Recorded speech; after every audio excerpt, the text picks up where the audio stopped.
Okay, are we live? We are. Hi, I'm here a little early because I want to make sure this works.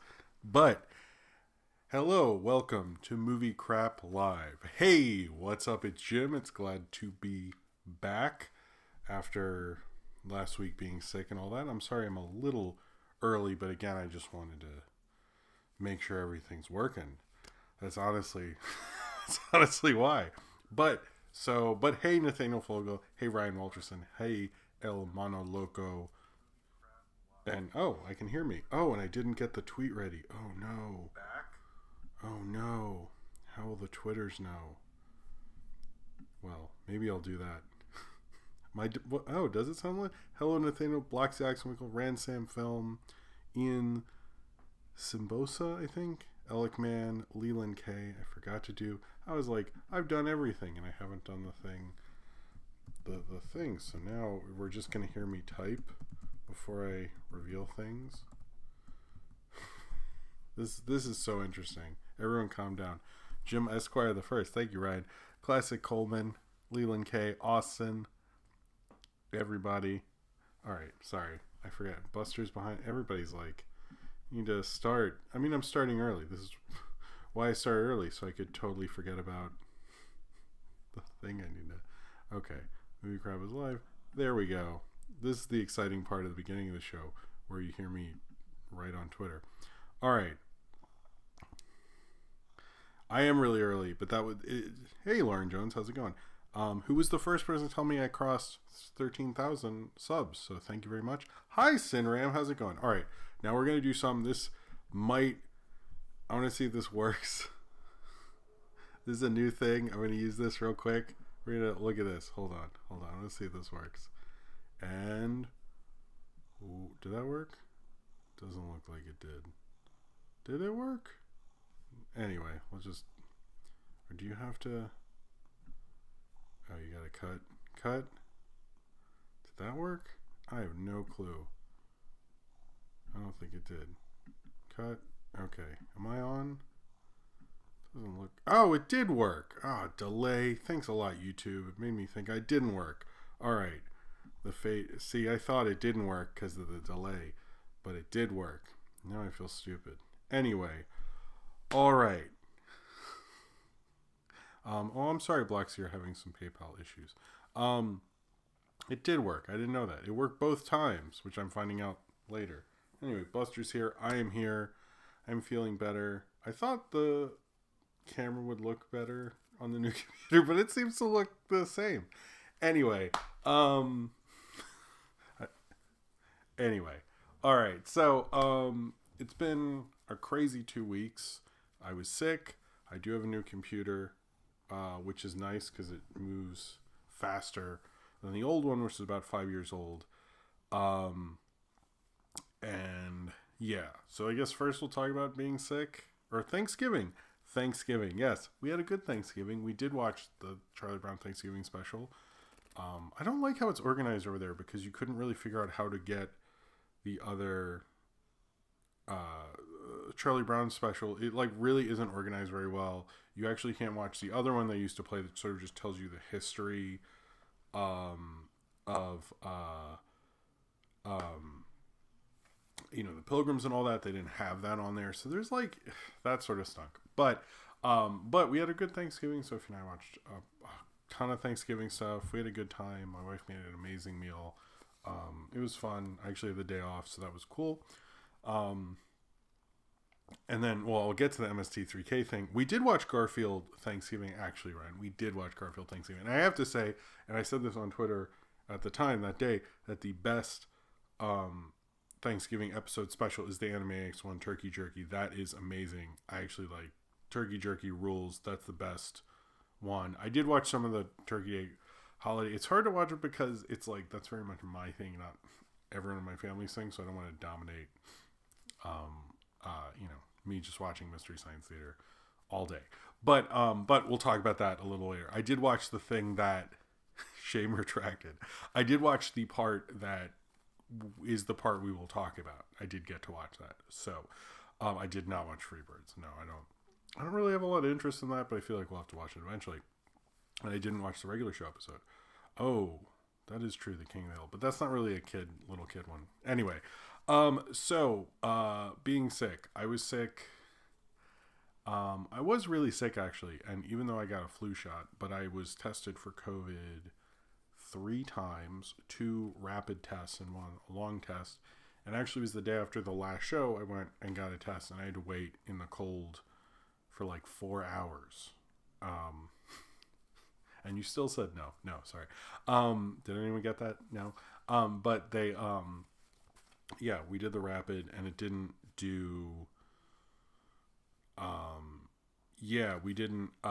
Yeah, and it was negative, and then I definitely got sick from Sunday to Thursday, and then I had to wait another 4 hours in the cold, and they actually wouldn't let me leave the second time until my rapid test came back because they thought I definitely had it. I didn't. They took another test, and I found out Thanksgiving night. So I am very much negative for COVID, which is cool. I think that's pretty cool. I definitely know I'm negative, so that's neat. But I was kind of self-quarantining. But I guess Wednesday, Thursday, Friday, I was really sick. Saturday, I just had a really bad headache for a large part of the day. So it was kind of like, I don't know what I got. It wasn't COVID. And I got a flu shot also. So it was just, anyway, I'm sure this is super interesting. This is the part people are going wild. Should I say something about Kevin James? Will that be more exciting? And then during all this, I got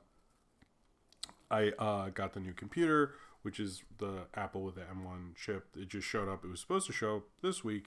So I didn't really get to have the fun day of like setting everything up because I was sick and stuff. But it's really great. It moves a lot faster. I was able to get like the USA Cartoon Express video. I think I finished a lot of it one night and then did other stuff the other. But it's helped me. It's helped me out a lot. So yeah. Oh, Bloxy, you got your wisdom teeth removed. I shot to review Jack and Jill pre getting sick, and then got sick. Was it Jack and Jill? I don't know. And when I searched Jack and Jill, funny story. I actually, when I searched Thanksgiving movies, Jack and Jill came up, even though I think most of it doesn't take place at Thanksgiving. Anyway. Yeah. Other things, I don't think it's been too much, but yeah, setting up this computer, it does look nicer. Okay. We do have a bunch of news things to talk about. Hey, Izzy's here. All right, cool. We do have a bunch of movie news things to talk about. It's kind of an amalgamation of the past 2 weeks together, but they've both been sort of slow movie news weeks. So these kind of times have been taking off because of Halloween or something, have sort of worked out because it's not a lot of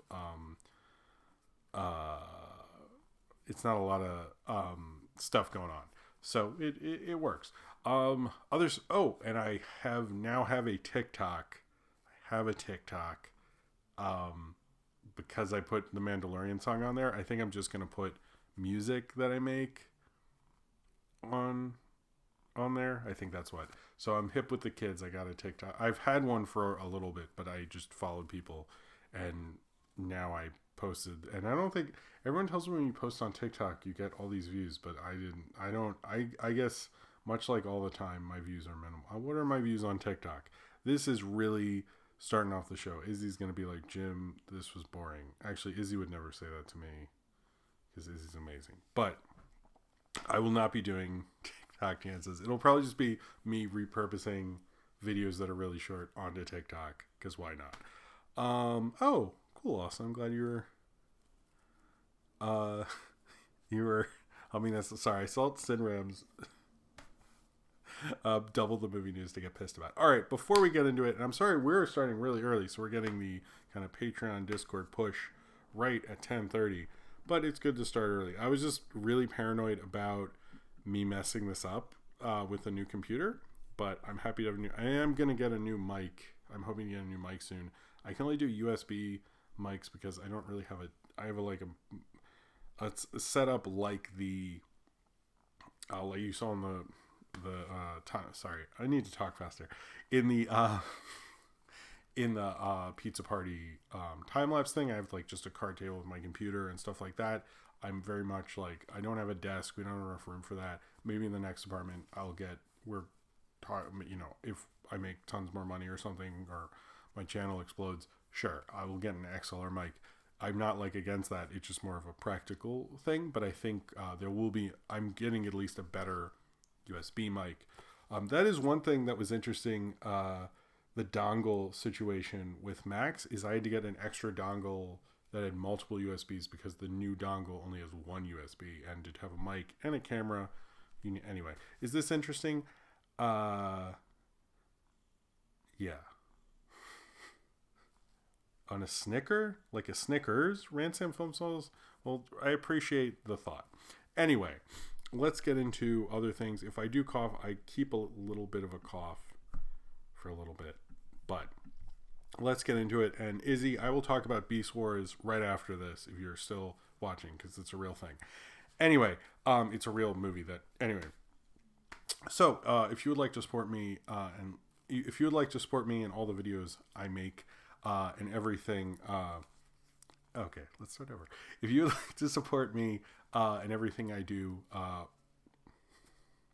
don't know why I'm laughing. Okay, if you would like to support me making videos and doing everything that I do on here, a great way to do so is either through Super Chats during the show or through Patreon, where you get all sorts of cool stuff, like exclusive videos, at least once a week, postcards, which I definitely need to mail out this week. It's been a little crazy. And then Skype calls and everything like that. It's a really cool Patreon, a great way to support the channel and support me being able to make stuff.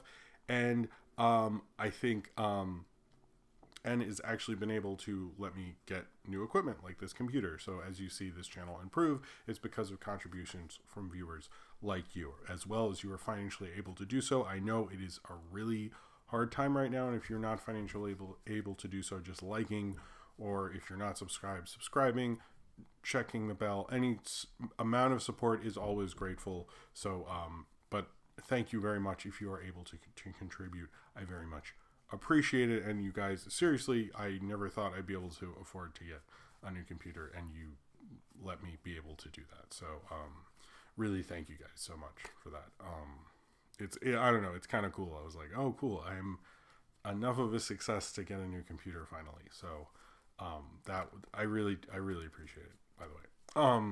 Sorry.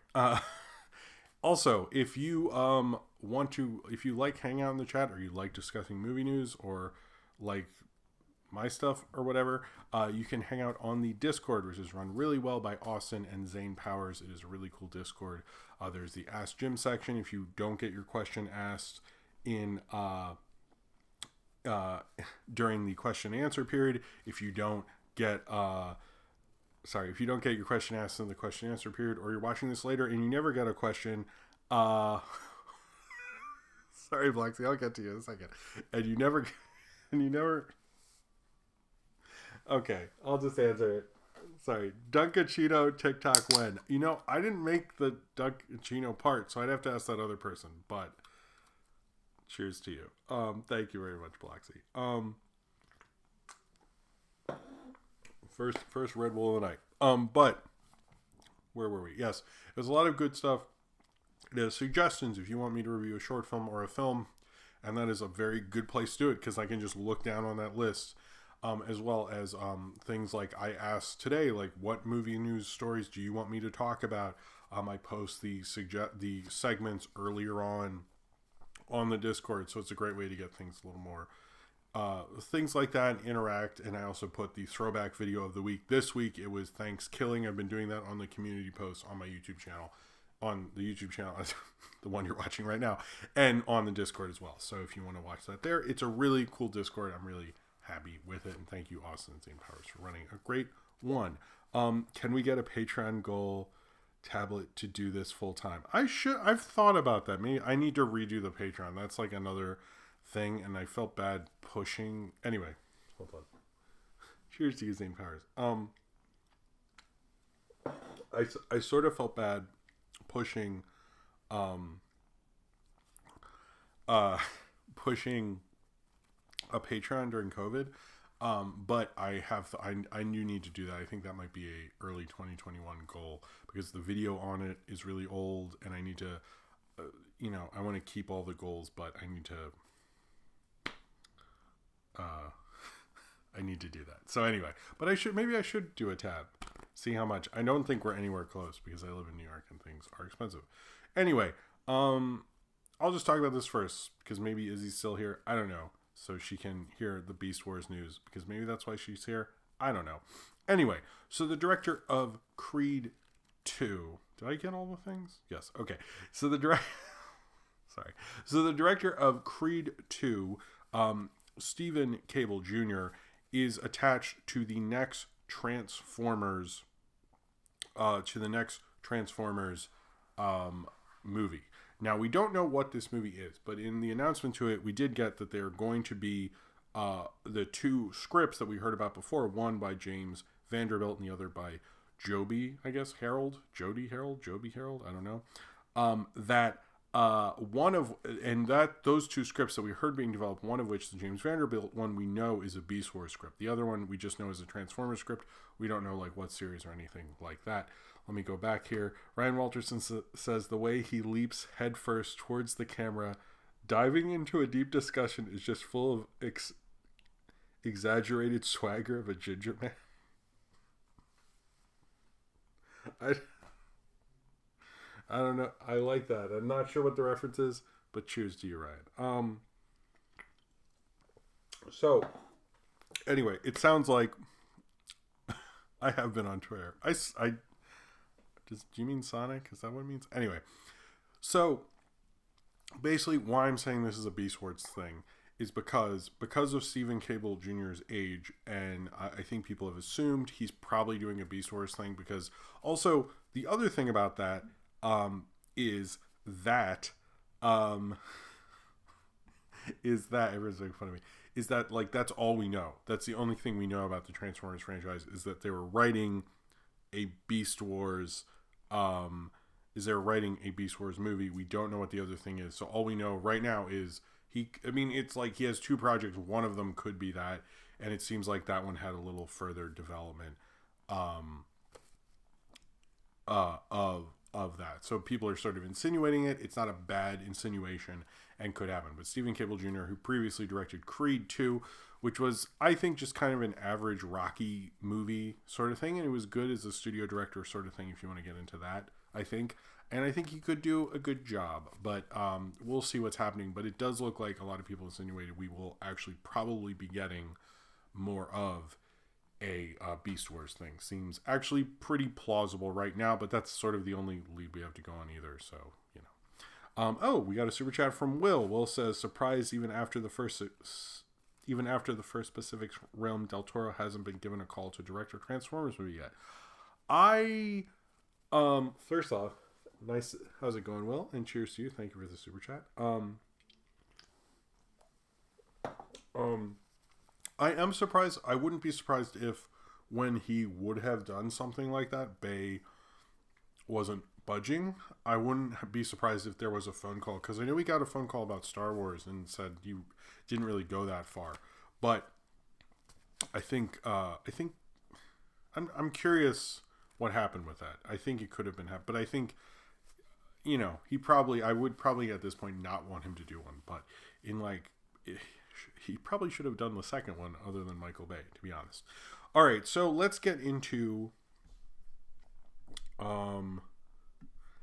the streaming stuff with HBO Max. Now, the first one that we didn't get to talk about last time, which seems like was probably likely, was Wonder Woman 1984 is going day and date with HBO Max and theaters on Christmas Day. This is a pretty huge deal, but it seemed like their other options were push Wonder Woman 1984 to summer, and possibly, and I've discussed this possibility before with you guys, that summer next year doesn't happen.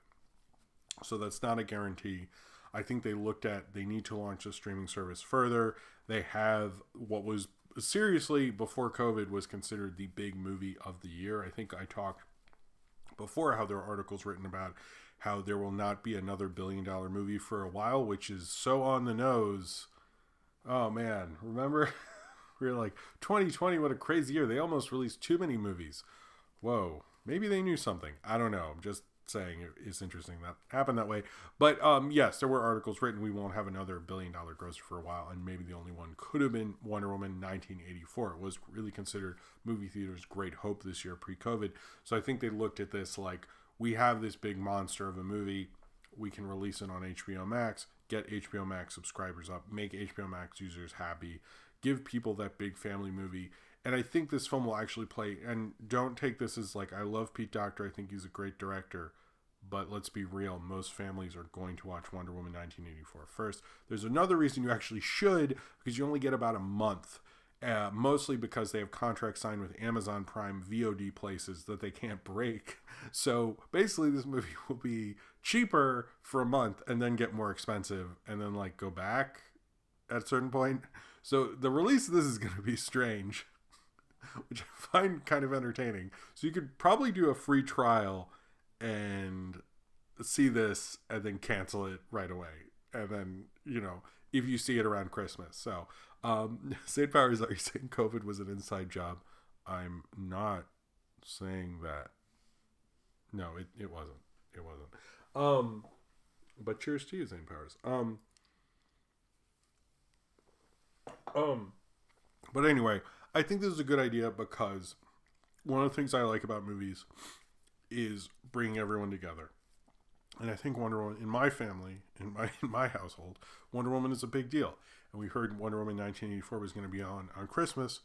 Immediately, we're like, that's what we're going to do. Because my daughter wants to watch it, my wife wants to watch it. And I do think a superhero movie, Wonder Woman represents a lot to women. And I think the idea that guys will want to watch the big superhero movie, women will want to watch the Wonder Woman movie. It's a great all 4-quadrant superhero film. So I think I applaud Warner Brothers for doing it. I know it's like them pushing to get more HBO Max subscribers. But I also think if you're going to debut on Roku, you have the movie.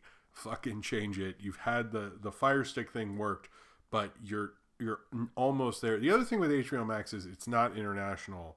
So I have no clue what is going on with the other countries with this, because HBO Max, that's the weirdest thing, is like there's so much emphasis on it, but it's not really in that many places, unlike Netflix. Now moving on to the other thing about HBO Max was Godzilla vs. King Kong is looking like it will likely go to a streamer at this point. I think mostly because the first two Godzilla movies were not the hits that everyone wanted them to be. Let's be real here. They really were not. They might have good opening weekends. They might sort of work out, but they're not what Warner Brothers wanted. And Netflix apparently offered them $200 million for Godzilla vs. King Kong. I think, honestly, Warner should have done that deal. Netflix has international. They have a ton of Godzilla stuff on there. I think more people probably think of Godzilla with Netflix than they do with Warner Brothers, despite the fact that Warner Brothers has been trying to get people to think of Godzilla as a Warner Brothers property. Motherfucker, I know what Toho is. Don't try to front. But it's sort of a dumb idea for them to put this on HBO Max because Netflix came in and offered them $200 million. They were not, let's be, like, if you look at how grosses work, they were not making $200 million on those Godzilla movies. That's just a fact. Between advertising, the theater cut, international territories taking more, they were not making $200 million on a Godzilla movie. So they decided to fuck that shit up. And, you know, I do like Kong Skull Island. That was more fun. I think Ian likes it a lot more than me, but I forget what his thing is with that. But I think he liked it a lot. But yeah, it's interesting if that goes to HBO Max. I think HBO Max really wants to be big. And by the way, it's a great streaming service, but it needs to go international and it needs to get on Roku. And it feels like with HBO Max, like they actually have the most promising streaming service. They just haven't put it out the right way. And I think that's like a really, it just hurts. It's like you're not really doing it correctly at this time. Do I like Godzilla? Yes, I like Godzilla a lot. All right, let's see. They should have brought back Matthew Broderick. Drop it on Tubi. That is true.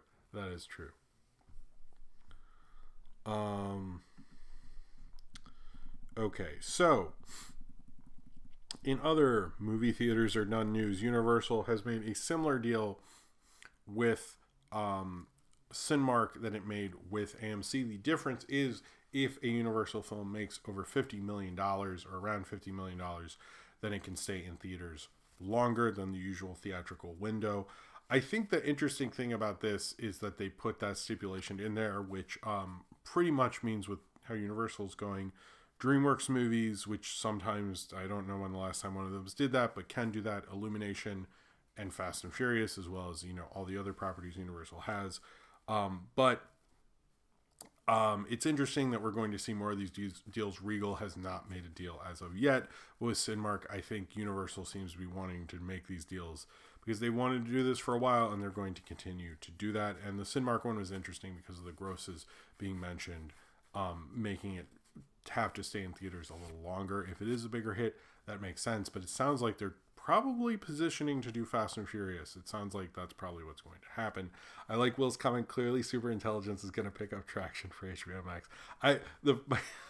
First off, cheers to you, Will. The thing I like about super intelligence was when Melissa McCarthy tried to act like it was their idea to be on HBO Max because we could see more. I was like, oh my god, you guys are precious. And the ads for that are so like, what is that movie about? Like, it's just like her being wacky. I mean, I guess that is what it's about. I mean, it's good advertising. Anyway, I'm glad Cornbread liked the motherfucker Toa thing. So Animaniacs premiered last week. I'll just say a quick thing about it. This isn't really going to be a segment or anything. But I like it. I think it is good. But when I watched, the difference is when I watched it with Sophie, the first episode, she really wasn't getting into, although I liked it. And then the other one she got more into. So I think the first one concentrates a little too much on we're a reboot for the fans. I get that. That's what a lot of reboots do. But it just didn't start her off in the right way. But then when we watched a classic one, when we watched the Turkey Jerky thing, she immediately got into it. So I don't think, if you compare it to the original, and I watched some of the original, it really doesn't hold up as well when you watch them back and forth, which I'm assuming people are doing. I've heard people doing that. And then you end up just watching the original. I do think it is a worthy follow-up. It's really good.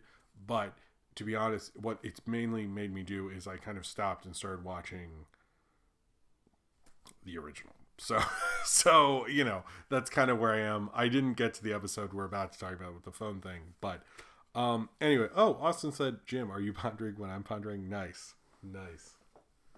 Cheers to you. Thank you, Austin. I don't know if I'm agreeing with him. I don't think it's like too liberal or anything. I like it generally, but I don't think the energy's the same. But I did enjoy it quite a bit. I think it is a really good cartoon currently, but I think the other problem is that I don't know, it just doesn't feel as good. I don't think the animation is as good. It doesn't feel as crazy and weird. And what's funny is, like, when I watch Turkey Jerky, for example, that is really a different cartoon in terms of a Thanksgiving special. Like, none of them make fun of Miles Standish, who was part of the Pilgrims, like they did. Like, they're all very respectful, you know what I'm saying? And they were like, let's be disrespectful. Let's turn this on its head. It's not the greatest thing. There's no Native American representation. It's just the Animaniacs being goofy with the turkey. But that's a lot more progressive than any other Thanksgiving special is doing. And they're playing around with the iconography of the day. Particularly in that same episode, you had a bird who thought its mom was like this huge fighter jet. And like what that says about the military-industrial complex, which is something they were doing. But they weren't hitting your head over. They weren't hitting you over the head with it about being current. They were being current. And they were doing it, in a very natural way. So I think what they were doing in the new one is they're very much saying these things, and that's fine, and it's actually good at doing that, but I think they're not doing it in a natural, like, I couldn't see them doing that episode with the bird in the new one. I couldn't see them doing Turkey Jerky the same way, as funny as it was. And they played more universal than they would now. So anyway, I don't know. I still like it, but I have kind of gotten more back into the original. But what happened with the new Animaniacs was, it turned out that in episode 6, I believe, that a number came up during Pinky and the Brain about a number came up to call kind of the lab, but it turns out that number was a phone sex hotline. Now, I think certain companies buy phone numbers, but they sort of forget. You don't really own a phone number forever. You sort of lease it. But what happens is, and I listened to a podcast about this, when the lease kind of runs out, people forget to renew it quite often, and another company comes in and buys it, and usually becomes a phone sex line. This is actually a thing that happens quite a bit. So I think that's what happened here. They did end up kind of taking down the number, and then it was just blue. There was just nothing there, and then they put a new number up, which was not a phone sex line. It was just a fake number. I find that to be really funny because of what it is. It's interesting sort of how that happened. But it is one thing if you're writing a screenplay and you need a phone number. First off, 867-5309 is a number you can use, and it sounds like a real number, and it's a reference to something. Haha. And you can use it, and no one's going to sue you, because how could they? You could just say you're referencing a song. So you are serious. Like, just use that. I don't know why that's not in like every movie ever. Like, in my mind, it's like that sounds like a real number and it'd be a joke. It's a cute thing. But what? Anyway, yeah, the Johnny Depp joke, I just didn't see what they were talking about. I think I saw it and I was like, later I was like, why are they upset? I don't know. All these like upset things that people are talking about, I was just like, I don't know. I don't get offended that easy. I guess that's the problem. But Animaniacs is cool. But yeah, it is funny that they had a phone sex line. It's also funny that like that went up. It was up for like a little bit, and then people went, "Wait, hold up." But I'm curious though. Who called that number and found that out? Do we know that? Who's the person? Who's the person who's like, I'm gonna call Pinky in the Brain, and then they're like, hey, what? I'm gonna get on the Twitters. All right. So we're not gonna do a trailer segment because this is more of a looser thing. I didn't feel like doing it. So even though I'm covering all the trailers I want to do, just not in an organized way, but we're gonna talk about 2 trailers right now. The Boss Baby Family Business trailer. First off, I retweeted it last night. You want to check out my Twitter to see it. Someone found a isolated sound, just the isolated soundtrack version of the trailer, much like the famous Tom Cruise Mummy trailer. It's pretty hilarious. It's just like sort of the dialogue and no music and sound effects. It sounds so weird. 555, oh geez, that's got to be phony. That's nice. Nice, St. Powers. Cheers to you. I know. I wish some companies would just buy a ton of real numbers. But the Boss Baby sequel, I didn't like Boss Baby that much. My daughter, if you remember that review of Sophie when she was real little, didn't like Boss Baby either. The whole concept of like it's his daughter, and it's, although I'm happy for Amy Sedaris getting voice work like that, that's cool. And them turning back into babies, and then Boss Baby's Trump. But then it's like, here's the thing with this. Wasn't the original Boss Baby in like 2017? So how is he an adult? Are we in the future? Like, is it a dystopian future? Like, what's going on with the Boss Babies? Like, because that didn't take place in the 80s or the 90s or something. And then he like becomes Trump, and Tobey Maguire's not in it because I mean, everyone knows he only does one. He did one of the greatest sequels ever, Spider-Man 3, and he refuses to do any more sequels. I think that's what he said. But it just I don't like these movies. I don't like Boss Baby. I don't get the joke. The joke is like babies boss you around.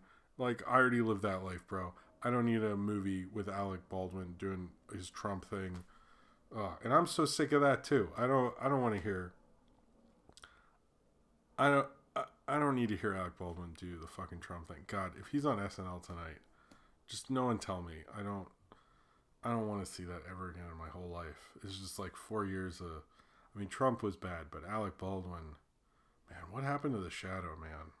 Anyway, what were we talking about? The Tom and Jerry trailer. That's a transition. The Tom and Jerry trailer. This is the trailer of the new Tom and Jerry movie. It stars Chloe Grace Moretz and also the 2 most famous Cat and Mouse team, ever, who, if you need to tell them apart, Tom is the same 3 letters as cat, and Jerry is the same 5 letters as mouse. That's how you do it. It's also a great icebreaker. Seriously, it really works. The Tobey Maguire narration was what really kept the first together. Really? Did it? Did it though? Did it? Did it? Did it? Are we talking about Spider-Man? We're talking about Spider-Man. You know what? That's what he's talking about. The Spider-Man. Tobey Maguire really brought that first Spider-Man. Cheers to you, Will. Zane Powers' worse is how by the time it comes out, Trump's out. That's true. Or so you think. Anyway, cheers to you, Zane Powers. I like Alec Baldwin, but I need a break. You know what I mean? So, the Tom and Jerry trailer, I gotta say, here's the thing about the Tom and Jerry trailer. I actually think this has potential. And this does not look like something I would like. But here is the plot of a Tom and Jerry short, if you didn't know. Tom and Jerry like attack each other, and that's it. And so this is like, hey, there's a wedding, don't care. At a hotel, still don't care. Oh no, we have a mouse, and if someone says that on the internet, people will get upset, I guess. And then they're like, we have a mouse, what if we got a cat? And it's like, fine, that sounds great for me. I don't, like, as long as they don't have something where they talk, sing a stupid song, have some other plot line with her about how she really doesn't want to be in a hotel, don't care. Just watch. I want to see, literally, this is such an easy movie, guys. I don't want it to be more than 75 minutes, and I just want them doing things. That's all I want. That's all I fucking want. I don't want any of this crap like Chloe Grace Moretz, whatever. Just stand in the corner, let them do their thing. Best actress of the year. It's just, anyway. Well, thank you, Caleb Wilson, for those 13,000 subs. Like, yeah, that did happen just now. That's pretty cool. I don't know if I hit 15,000, I'll do like a 15,000 Q&A stream. I don't think 13,000, that's not really a thing, is it? I think 15 and 20, I would do it. I don't know when I'll get there, but some point. That'd be cool. All right, so everyone, these are two things sort of dealing with Fox and Disney. And there's sort of been a lot of talk of that, basically because Disney is Disney. I don't want to talk about how that is like not true, but how Disney really doesn't want to make R-rated content, and that's why there was a delay on the Deadpool movies. To my understanding with Ryan Reynolds is he was very concerned about trying to keep the quality of the Deadpool movies up. I don't really like them as much as everyone else does, but I do appreciate that he wanted to wait. It seemed like he wanted to develop it, come up with another idea. He doesn't seem to just want to make Deadpool movies for the sake of them. He's a big enough star that he doesn't need to do that. And we have another super chat from Will. How's it going? In all seriousness, though, how the hell did Tim Story get the gig of doing a Tom and Jerry resurrection? Tim Story gets a lot of things he should not get. I'm going to say that right. Like, didn't he do the Fantasy Four? I forgot it was Tim Story. You've definitely just shit on my good vibes, Will, for the Tom and Jerry movie.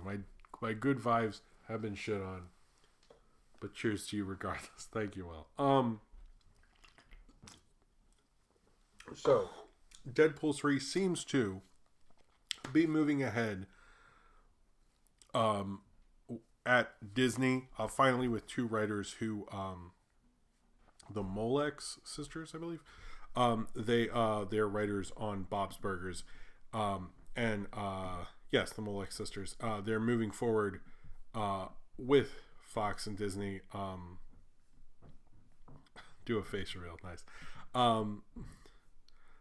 I'm sure Tim Story is a good fan. It does look promising, but I don't like Tim Story. I'm just gonna anyway. Yes, it sounds like it is moving forward. It sounds like they are working on Deadpool 3.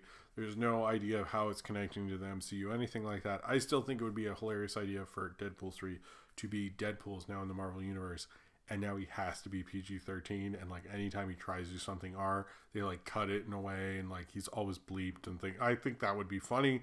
And I actually read a cool comic where Deadpool went back in time to various different eras of Marvel comics and stuff like that. I think there's a lot of fun you could have with him in the idea of the MCU, but we don't know what. That's just my own personal concept.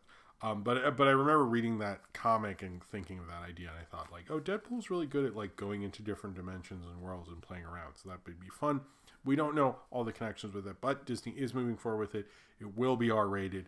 They're going to continue it. The thing is, the Deadpool franchise is just too big to let go like that. It's continuing to stay big. People still talk about it. It's a huge franchise. You're not neutering it for the sake of just being Disney. The other thing with Disney is throughout the 80s, they did want to make R-rated content. They did want to make things that weren't family friendly. That's why they made Hollywood pictures. That's why they made Touchstone pictures. It was a way for them to do things without the Disney branding. I bet you thought that that was not Disney. It is, and they made sure their name was kept off of pretty much everything in the credits, so you wouldn't go, this is Disney, fuck this. So it's like Splash was one of the reasons they did that.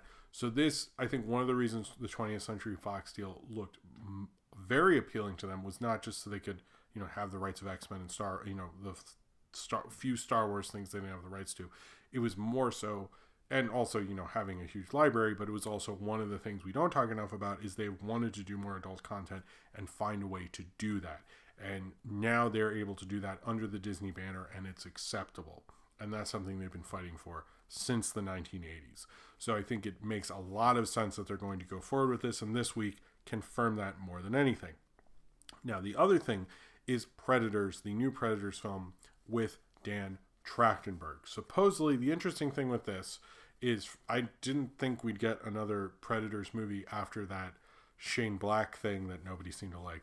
The other thing is, like, I don't think this is a great franchise. I think the first one's a great movie, and then you have, like, sort of a pitiful franchise. But they clearly want to do something with it. But the interesting thing is, and a lot of people have, and this is, again, insinuation, but it's insinuation through actually well-researched, going through old movie news sort of things, was Dan Trachtenberg went, oh, yeah, I've been trying to keep this a secret. We've been working on this for 4 years. He really wanted this to be a surprise.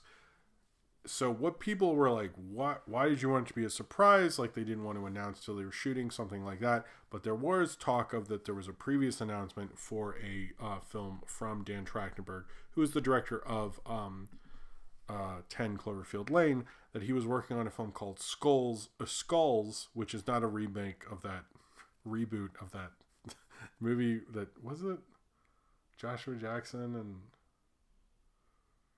Yeah, anyway. If anyone remembers that, but it's not. It was going to, Skulls will follow a Comanche woman who goes against gender norms and traditions to become a warrior, and people are saying because Trachtenberg was going to direct that, and the writer of the script of Skulls was Patrick Olson, who is also writing this Predator movie. People were probably insinuating that what they were planning on doing is saying it was Skulls and do like much like what happened with the Blair Witch, which that didn't really actually work out, but it's a nice idea that they would say, oh, we're making The Woods, and then it turns out, oh, we're not making The Woods, we're actually making Blair Witch. And supposedly there's a rumor, and I think it is a worthy thing to say, since the director on Twitter said we didn't want this to be revealed, and that they were developing another film with the strange screenwriter, which sort of insinuates, since they didn't want this to be revealed for 4 years, that a thing from a couple years ago that they were working on could possibly have been this. It's not the stupidest thing in the world. If that is true, and if there is a female protagonist in a Predator thing, I think that would be a great idea.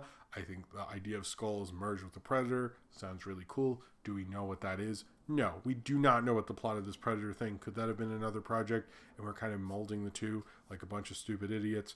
Probably. But that sounds like it could be cool. Anyway, so this is kind of a thing from last week, so I'm sure nobody remembers it almost. But Conan O'Brien is ending his TBS show at the end. Ends in June 2021 to a weekly HBO Max series. The interesting thing about this, one is that I've heard a lot of great reviews of Conan O'Brien during quarantine. His show is constantly, I hear, getting written about and how funny it is. And I think he's definitely on a kind of creative high. He's been doing the late night thing longer than anybody at this point, and he very much respects the medium. But what's interesting is when he did the Tonight Show and it didn't work out, he ended up doing things his own way. Jay Leno was actually offered similar deals, like go to USA, go to cable, and just literally do whatever you want. And he didn't want to do that. He wanted to be on top.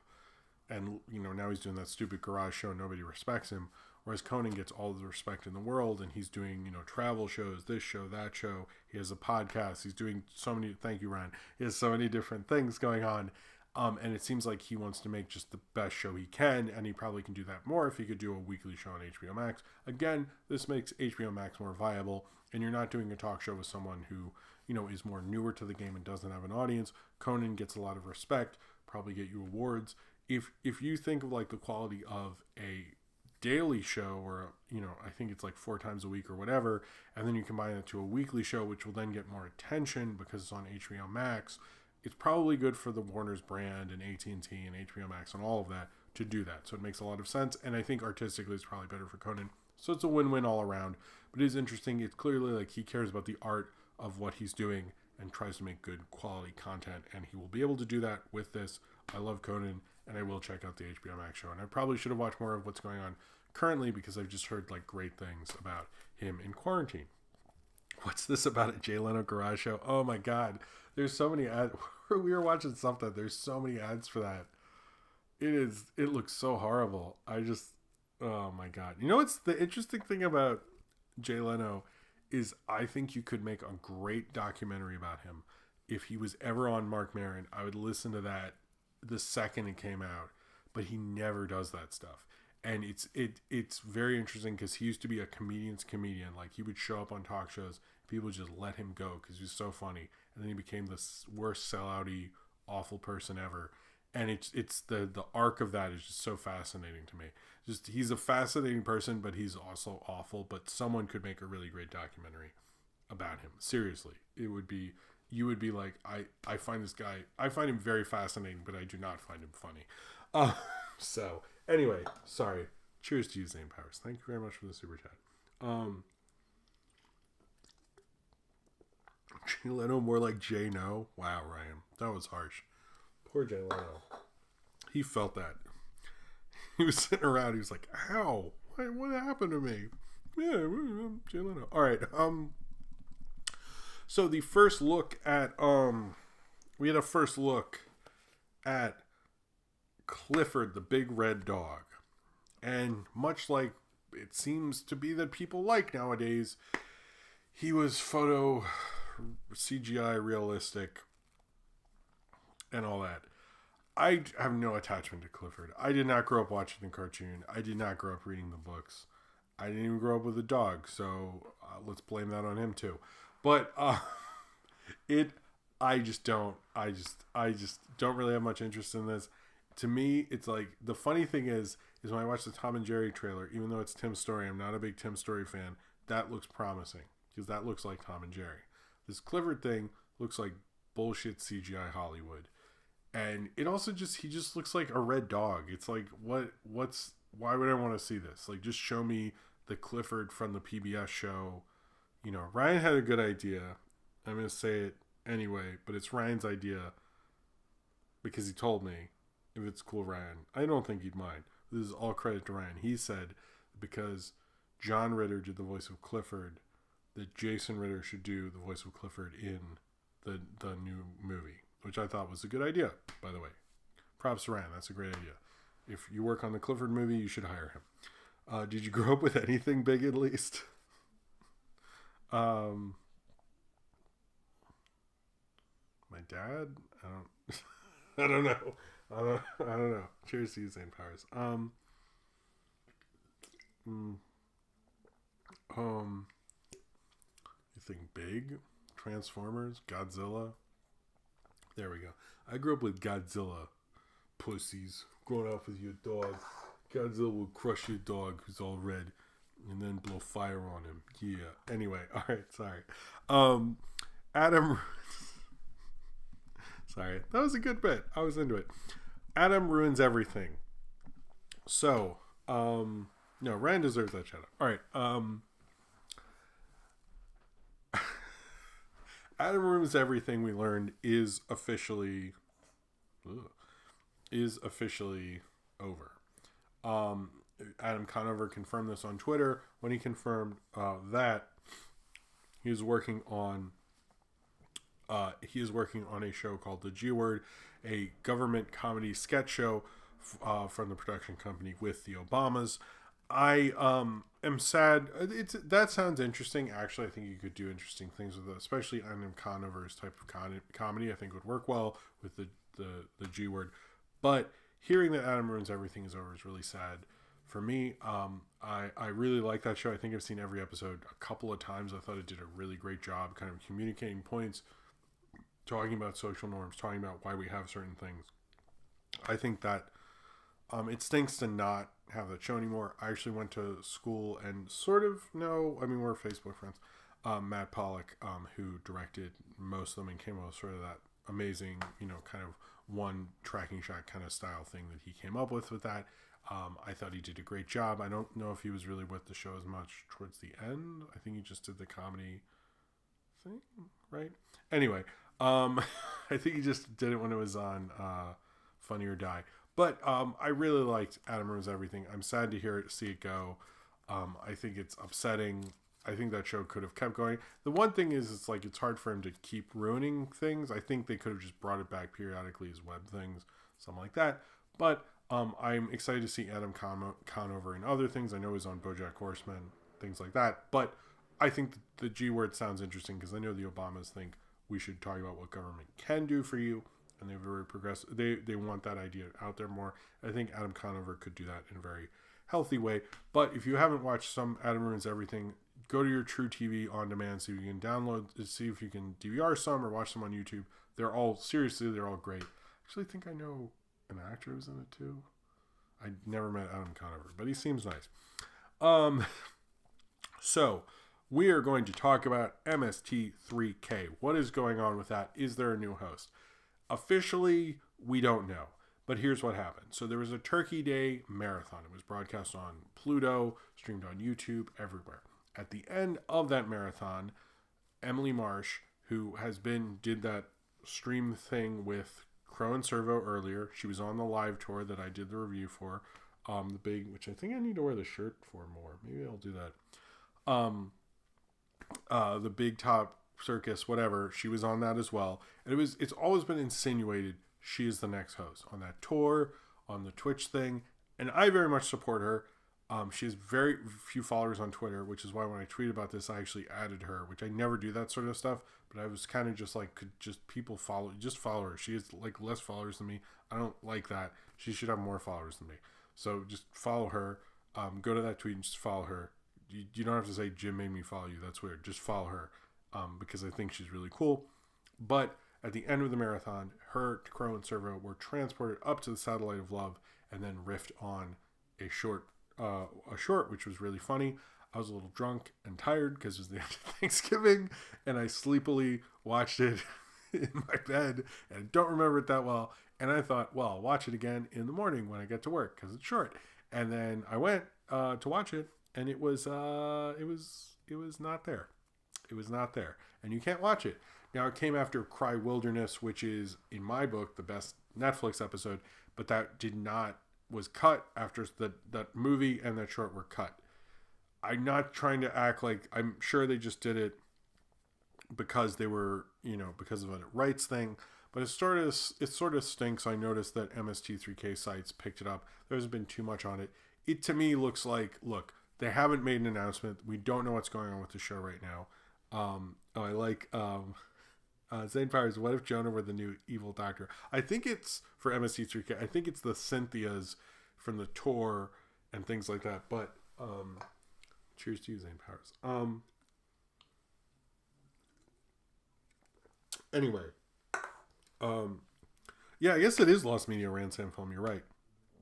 Oh, that's interesting, Austin. But I watched the 16-hour after it was. Huh. But I definitely watched it after it was over in 16 hours. I guess YouTube cut it off. No one has brought that up to me, that 11 hours thing. I never streamed for 11 hours, but that's interesting. Thank you, Austin, for saying that. I didn't know that. I would love to host MST3K. I don't think they're asking me. But anyway, it looks like very much that Emily Marsh is doing it. They have not released that sketch anywhere else. I think it was just for the fans at this point. I think it's heavily insinuating she is. We do not know where it's going to be. We know it's not on Netflix at this point. I think they could seriously do cool things with MST3K. like I have a video that was a segment on here that was literally about like how I would reboot MST3K. I think that's a good idea if you want to check that out. Mainly just that they would create a Patreon and make about an episode a month. I'm not as sure about the tours. It seems like very relied on the star power or of Jonah or Joel and things like that. And I don't know if like Emily, I think, would have to, do some episodes before really going on a tour. Also, she'd have to be able to tour. I saw each of the tours. They're all great.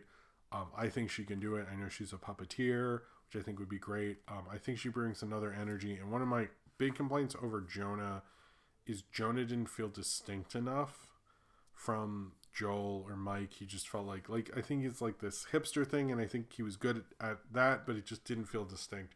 And I think having a female host for MST3K feels distinct enough, and her personality feels different. And I, from what I've seen, I really do think she would be a great host. And I know a lot of like puppeteers follow her and things like that, and it seems like community-wise she would be the best host they could get. So I really hope that works out. I hope whatever they're doing, I very much support. I'm very much for her. I apologize if it annoyed her that I added her on Twitter, but I really just want more people to follow her. And I want her to be a bigger name, and I want the show to continue. So, and I wanted a show from unknowns, and she is very unknown right now.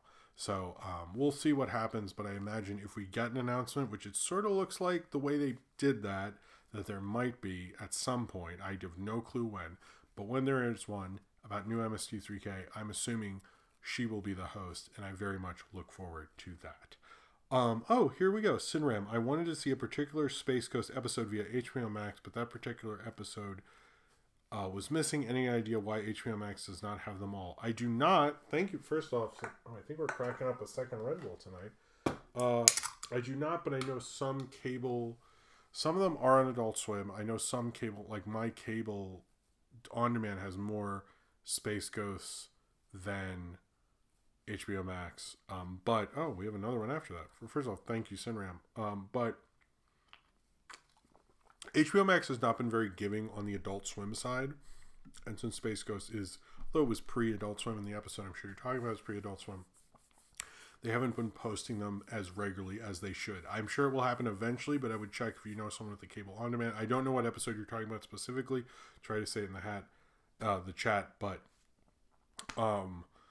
it might be on your on-demand or go through the Adult Swim app. A lot of stuff is free on the Adult Swim app, so you might be able to find it through that. I would recommend that. But I don't know what your specific episode is, so I can't say anymore. Daniel Vasquez. Oh my god, this thing again. Boss Baby 2 and Peter Rabbit 2 will open a week apart. Which one you think will make more money at the box office? I like this annual Daniel Vasquez box office animation fight thing he's got going on. I would actually say Peter Rabbit 2, because that made a lot of money in a bad time of year, and people are a little more attached to Peter Rabbit in general. But I feel like it's going to be very close, but I think Peter Rabbit. That's what I'm going to say. And thank you for the super chat, Daniel Vasquez. Very nice of you. In Ransom Film, you're right. Doug Walker would be a horrible host. I forgot who hosts. Oh, I forgot to write that down. I'm sorry, Austin. How about this, Austin? In the Discord chat, I will look that up, and after the show, I will post that in general, just so we know. I should have known that, Austin. Thank you for bringing that up. I should have known that. Apologies. I was just very excited by a new curling flower space with Sarah Jessica Parker. Isn't that like pre-Sex and the City, Sarah Jessica Parker? I think it is, right? Anyway, I would check the Adult Swim one. I would check that, their website at least.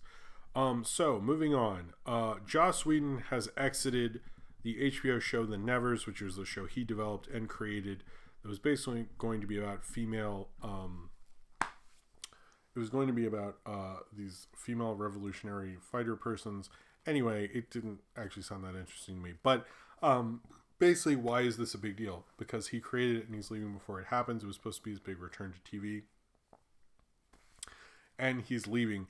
It seems to a lot of people that with the Ray Fisher comment specifically about him asking black people to have their skin lightened digitally, which is real classy, Joss Whedon, and especially because of all the allegations, everyone's sort of guessing that HBO and AT&T asked him to leave the show. and don't really want to work with him. And I could see sort of a blackballing of him going forward, and that seems to be sort of what people are thinking, since this was a project that he developed, and it's not really a thing he normally does with that. Again, this is insinuation, but it is, based on one story that is reputable. With this, a story that's reputable, sounds like that could be what's going on. All right. What is next? Okay, so the Sharkboy and Lava Girl first look for We Can Be Heroes, and we found out Taylor Lautner is not going to be Sharkboy. I'm a little confused by this because, like, what is he doing? Like, did he ask for too much money? Did he feel like his reputation wasn't going to work at this point? Like, he didn't want to ruin whatever he had going on? Like, doesn't he just, like, appear in Adam Sandler movies occasionally? Like, I just don't understand why he isn't in this. I just don't get it. The movie looked fun, but it's like, bro, like, why are you not doing this? You're not Kristen Stewart or Robert Pattinson. We definitely know that at this point. Just don't front. Everyone wanted you to do this. It's a Robert Rodriguez movie. I'm sure he shot it in 2 days or something. Like, there's no way you were too busy. Like, I don't know. It's like, if he was giving you a cheeseburger and $5, you should have done it. Anyway, and that sounds awesome. I would be Sharkboy if you asked me, Robert Rodriguez. Just call me. I would definitely do it for $5 and a cheeseburger. Also airfare, and a hotel, and yeah. So my price just went up. I guess. Dana Vasquez, another super chat, thank you very much, says, of course, I do ask about box office predictions and analysts a movie. Have you seen my Facebook post about them? I don't think I have, but I will try to check them out. Send me one. But anyway, cheers to you, sir. Thank you again for the super chat. You were very generous tonight. Next up, Thundercats Roar is over. It was confirmed by, I think, one of the creators and executive producer that the last episode would be a Christmas one. There won't be any more. I do not think I've watched more than one episode of this. I don't know anyone who kept watching it after the initial thing. It seemed fine. It just, I don't know. I just think it could have been fun, but I think there's too many people are so weird about Thundercats of all things. The weirdest thing about the Thundercats thing is anyone I knew who grew up with Thundercats didn't have a problem with it. It was still the weirdest thing about this show was people who had a problem with it, like this, kind of obscure show, which, by the way, I watched every episode of. It's just, I don't know. I feel like, also, I didn't think Cartoon Network, like, pushed it enough, sort of needed an extra, like, oomph to really get going, and it seemed like it just wasn't happening. They need to stop doing these reboot things, because it was an interesting idea, I will give them that, but it just seemed like the fans are not chill right now. Will said, Lautner's too good for Rodriguez, what a riot. True. Cheers to you, Will. Yeah, Nintendo's very upset. I've heard still just like knocking things over. Been drunk. Can he get drunk? I don't think he can. But yeah, I'm with Nintendo. I support Nintendo. He makes good stuff. All right, so Black Panther 2. Let's talk about this because it's weird. Let's just say it's weird because it is. So Black Panther 2 will shoot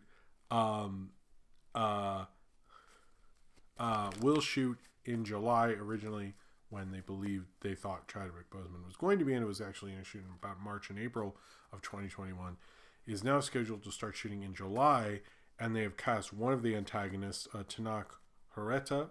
I think that's how you say his name, because I'm great at pronouncing everything, and I very much apologize, but he's going to play one of the protagonists. We know that Lita Wright, Lupita Nyong'o, Winston Duke, and Angela Bassett are expected to return, as well as Ryan Coogler is continuing to write and direct, and that Shuri will have a more prominent role. That's what we know. We do not know who's going to be Black Panther. We do know they're not going to do any weird CGI stuff with Chadwick Boseman. Note that they said, oh, hello, Knittenbox64 said, I simply didn't care for TC Roar. That's fine. You don't have to like it. You know, there's some people who just didn't like it, and I guess you're one of them. I mean, to be honest, like, I wasn't that passionate about it. I never watched it again. You know, I would like to hear someone's review of every episode. I would be curious about that. But that's fine. I understand that. I think most people didn't. And cheers to you, NatInBox64. Thank you very much for the super chat. Nice to see you here. The interesting thing about this, one, I said this on Twitter, there will be a day, possibly before the end of the year, where we will have to see the announcement that says, this person is Black Panther. And that is weird and sucks. And I don't like it, by the way. I thought Ryan Coogler would bounce from this. That's what I thought. Personally, anything I have guessed which could happen with a second Black Panther has not worked out, or anything like why he was kept out of Infinity War. I thought, oh, Marvel knew he was sick and they gave him a break. No, that's not true. They didn't know he was sick and things like that. So I have no clue what's going on here. I have no clue like what they did, because it seems like they turned things around pretty quickly after he died, because they didn't know. They thought he was going to be Black Panther up till that Friday when he died. They thought that that's the movie they were making. Zane Powers, another super chat says, was it really the Be Cool Scooby-Doo of Thundercats? Sure. But cheers to you, Zane Powers.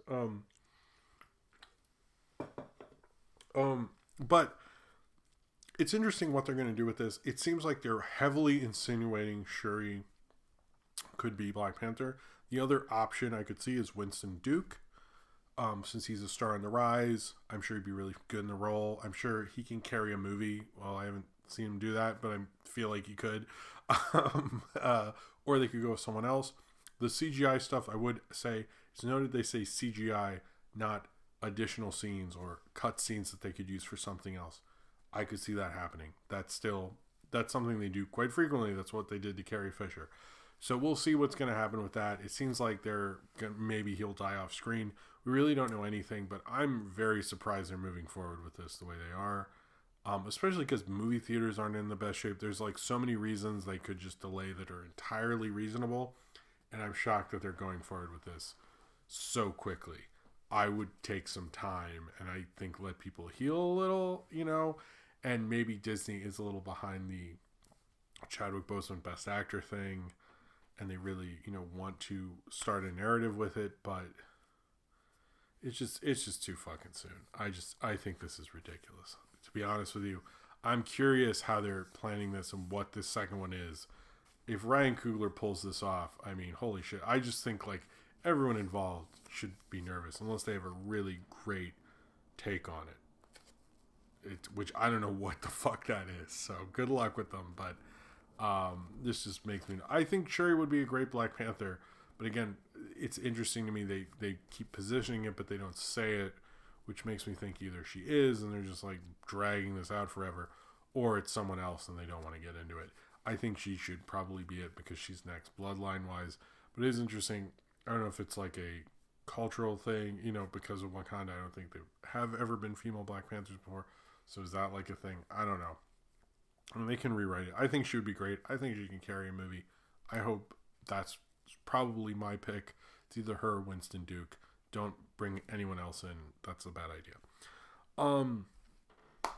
Anyway, just don't make it. That's true Ransom film. That is sort of what I think. In other Disney news that is probably regrettable, Disney is considering several of their live-action adaptations of canceling their theatrical releases and never making them again. No, that's not what they're doing.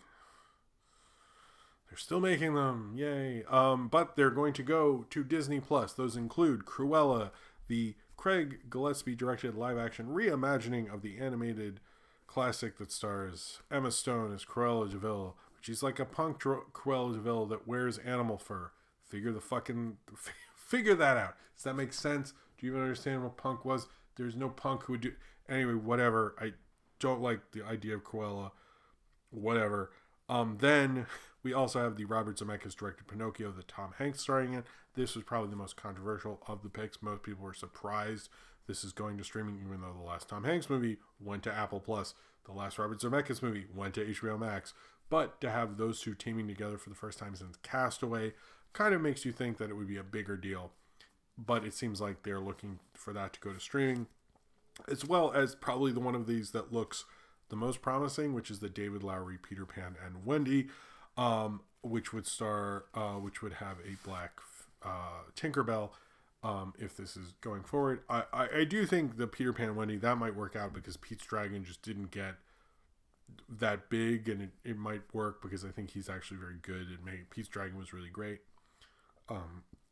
The best remake, so I think he could do it really well.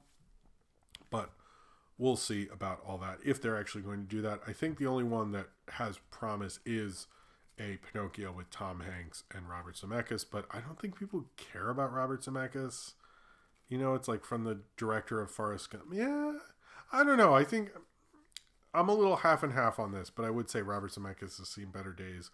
Tom Hanks's box office domination isn't what it used to be. So maybe they're just like, let's just get Disney Plus up to as high as it can be before theaters come back. I also hate all these movies that they're being made, so there's that too. Whoa.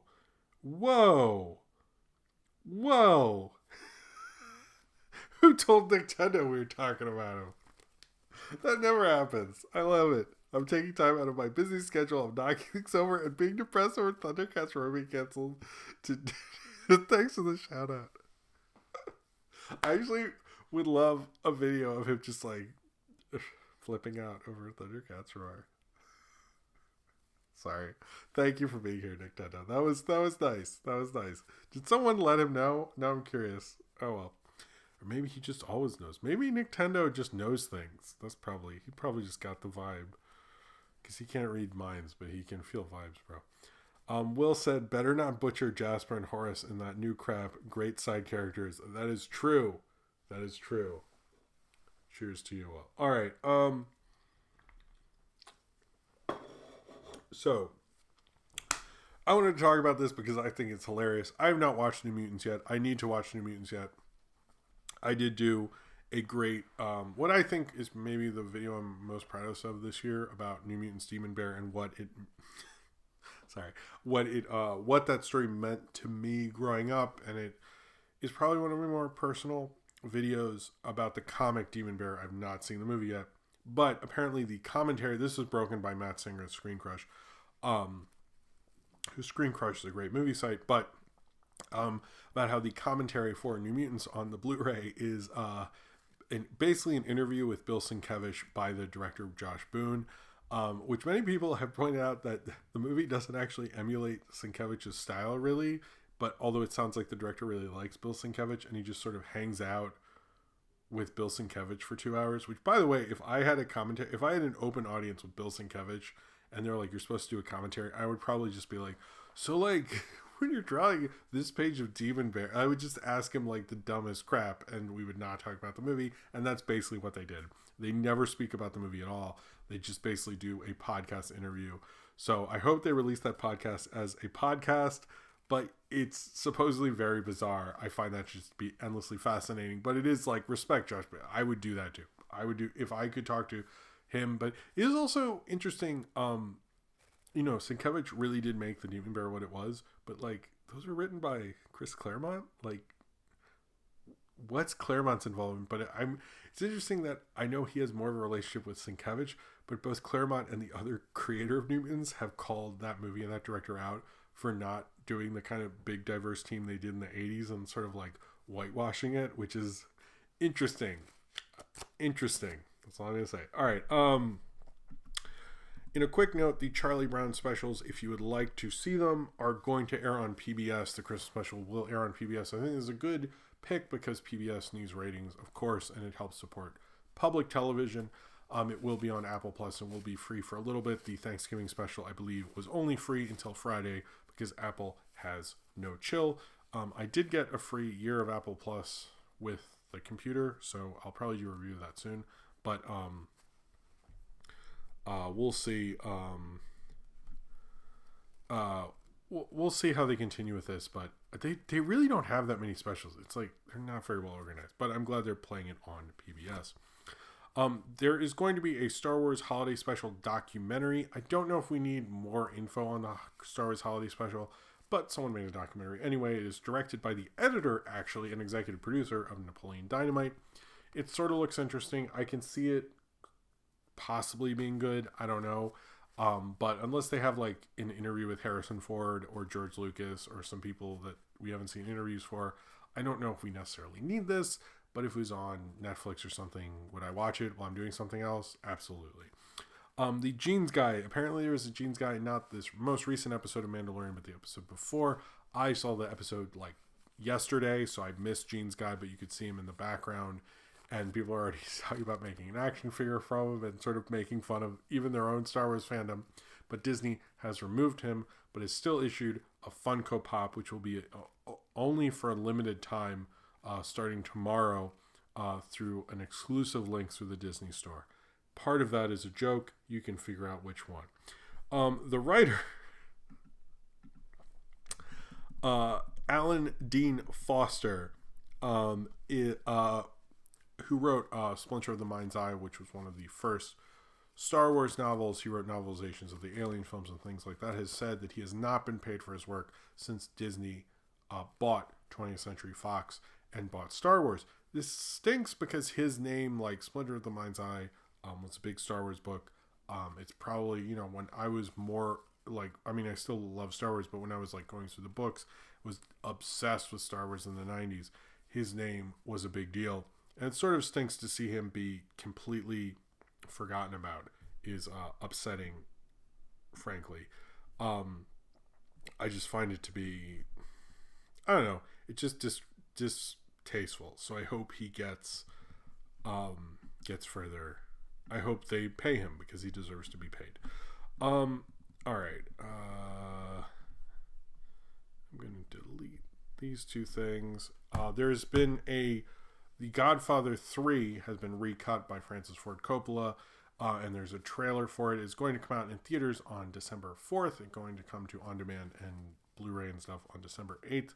The trailer came out. It looks cool. Interesting thing about the trailer, no Sophia in that trailer. Like, you can see her in the background. She's not prominently featured. It's mainly Michael Corleone or Don Caccino and other guy, whatever his name, Andy Garcia. Sorry, but and it's more about the drama. It actually looked like way more interesting because I saw Godfather 3 ads when they came out, and seen the trailer before, and I was like, I want to see this Godfather 3. This looks good. He has been re-editing things like The Cotton Club and other films he made in the past, but this actually I think looks pretty promising, to be honest with you. I have been wanting to rewatch the Godfather films, and I've heard some people do a thing with the Godfather films. If you ever want to catch up with them, they'll watch them like Prestige TV and just watch them in hour chunks. Which that could be cool. But if you've never seen the Godfather movies, I recommend it. I'm curious about 3. 3's not horrible. It's just not as good as 1 and 2, but that's like a tall order. And he mainly made it for financial reasons, all that stuff. I am sort of curious about this cut, but I also don't know Godfather 3 enough to like really tell if it's better or anything like that, but I know there are people who do. So the trailer looked a lot more promising to me, but it was interesting. A very supreme lack of Sophia, but makes sense. So if you hadn't heard, this is mainly all right, so there's going to be a Viagra musical from Spike Lee. This apparently, and it's going to have music from the people who made the musical Passing Strange, and apparently about how Viagra was originally made as like kind of a heart medicine, and then they found it did the side effect, and they did that. So this was announced, and that sounds wacky and crazy and all that stuff, and he's very into this idea. But here's the part of this that I almost cut this story, and because this sounds ridiculous, this whole idea of a Viagra musical. I don't think we need this, and I think it's just like a lot of erection jokes in a movie. But here we go. Here is word for word what happened in the Deadline post.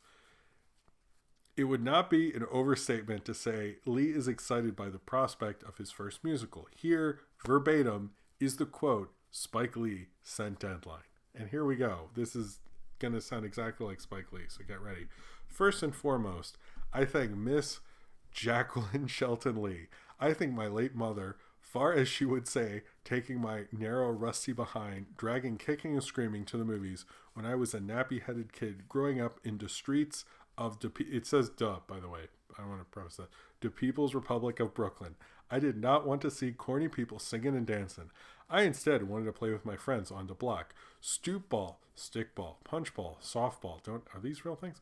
Basketball, two-hand touch, tackle football, Seco Levo, Johnny DePony, hot peas and butter, crack top, down the sewer, and of course, booties up. All the great New York City street games that might be sadly lost forever. My father, Billy Lee, this is all real, jazz folk bassist composer, hated Hollywood movies. Henceforth, what not, me being the eldest of 5 children, I became my mommy's movie date. She was a cinephile. Thank you, Lottie. She didn't listen to my ongoing complaints about musicals. So finally, going into my 4th decade as a filmmaker, I will be directing a dancing, all-singing musical, Spike Lee joint, and I can't wait. My mom's been waiting two. Yeah, and that's the Rodgers and Hammerstein Truth Ruth. That I was rereading this to prepare, and I was like, I was just like, Spike Lee, I love you. All right, there's nothing more to say. There's nothing more to say on that. Channing Tatum is apparently working on a Universal monster movie. We do not know what monster. We do not know really much of anything. People think it might be Renfield. We don't know, but Lord and Miller are involved, and that's seriously all we know about it. So there's going to be a Lord and Miller Channing Tatum thing. It sounds cool because they did great work with 21 and 22. Jump Street. If you've heard news about Jay and Silent Bob Secret Stash closing, that is sort of true, and I wish they'd just say moving, because it's moving. It's moving to its 3rd location. It was in a location once, then the location that it was mostly in henceforth, and where Comic Book Men was filmed, and now it's moving down presumably to a other location. There's going to be a big deal. They're going to do a moving thing. It's going to be in its current location till the end of the year, so if you want to visit it or revisit it, you have till the end of the year. You probably shouldn't do that because of COVID, but it is going to be moving to that. Zane Powers says, is it part of the Dark Universe? No, Jay and Silent Bob's Secret Stash is not part of the Dark Universe, but also the Channing Tatum thing, presumably, isn't either. But cheers to you. Thank you, Zane Powers, and thank you for your generosity. Channing Tatum needs to come out. Been too long. Oh yeah, we need to. Oh, we're okay. All right. So you probably heard this thing about Netflix's Queen's Gambit, which I do need to watch, getting 64 million views, as well as Hulu announcing that the movie Run, which I haven't seen, but I feel like I could pretty much guess everything that's going to happen in the entire movie. Supposedly is their most watched movie premiere so far. My issue with these things, and my continued issue with streaming announcements like this, is there's no transparency, there's no reporting on it. But the Hulu one more so, because best compared to what? It did better than Palm Springs. What did Palm Springs do? And they don't tell you. Hulu's is worse, but Netflix is doing the same thing, where it's like, what are the views on things that you considered a failure? Can we see the numbers? Can we have some transparency? When they do box office numbers, reporters actually call various theaters. They double check things. Netflix and Hulu, you can't do that. So basically what I'm telling you is, until there is a day when reporters from, reputable places are allowed to figure out what these numbers are, or same with like the Netflix top 10, you have no clue what the number one is, how many views it got, is that actually the one, did they manipulate it? We have no clue.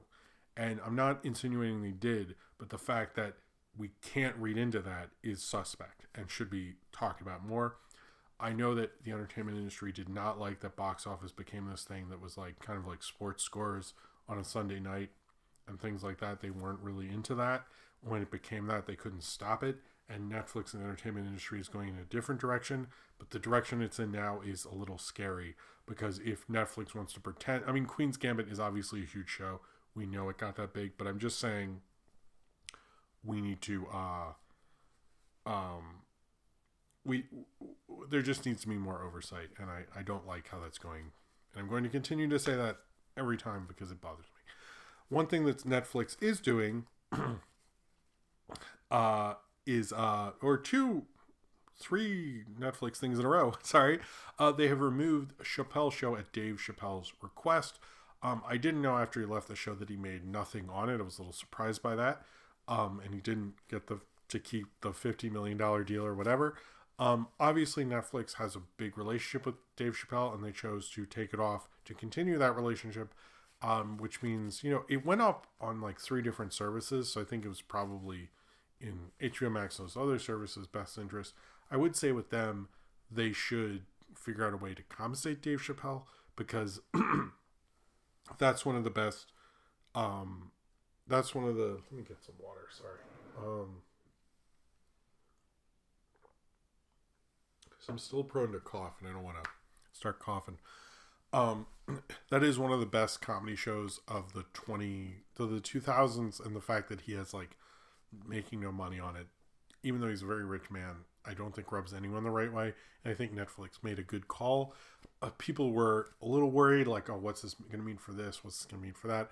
I think Netflix just looked at it like, we have a high priority client who's making us a lot of money, who we pay a lot, who gets a lot of awards, and his show, which is featured on other streaming services, we can easily get rid of and we'll be fine, because Netflix is almost too big to fail at this point.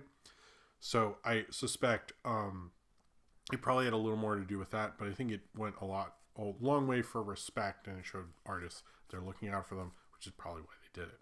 But it is interesting. We'll see what happens with that. Apparently, David Lynch is going to be making his next show for Netflix. It's called Wisteria. I'm assuming they did this because of the huge success of Twin Peaks. I have no clue what Wisteria is, but I have the feeling it's definitely a reboot of Desperate Housewives. Because it was Wisteria Lane on Desperate Housewives. See, I can make references to things you guys don't know. The Office is going to be leaving Netflix at the end of the year. It is going to Peacock.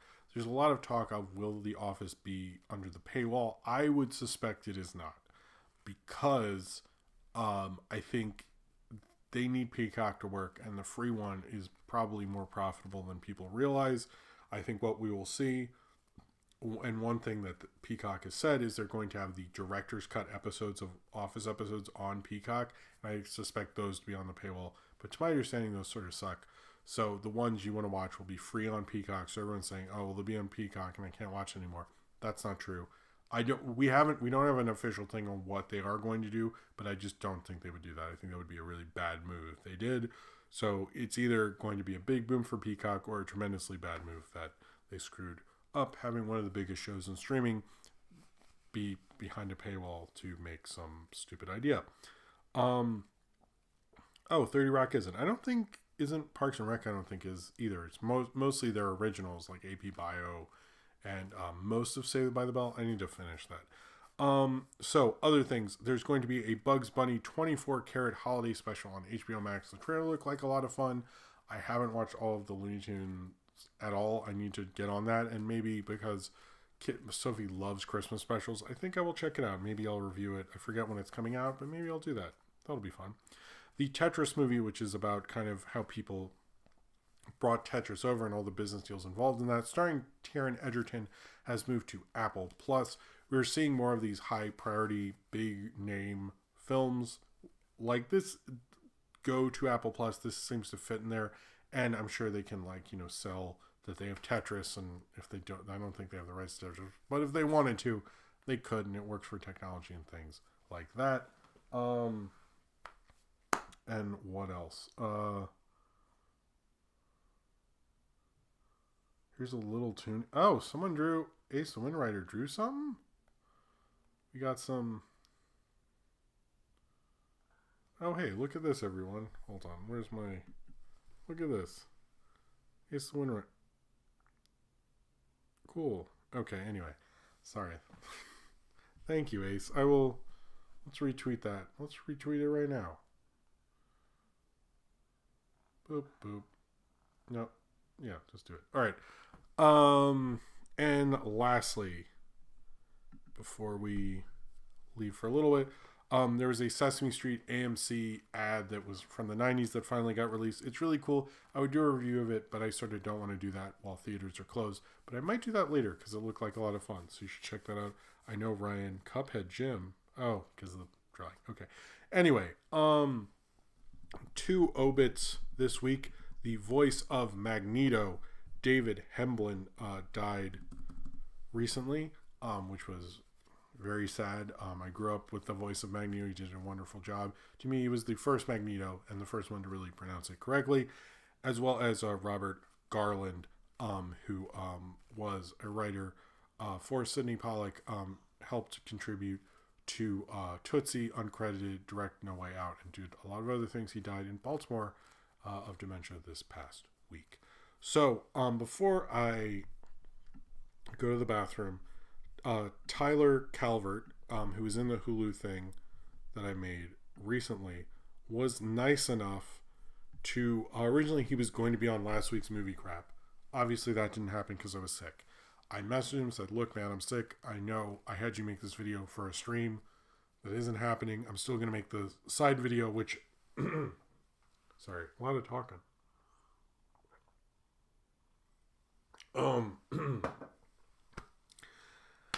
Okay. Whoa, you're uploading a Dunkaccino animation? I'm interested.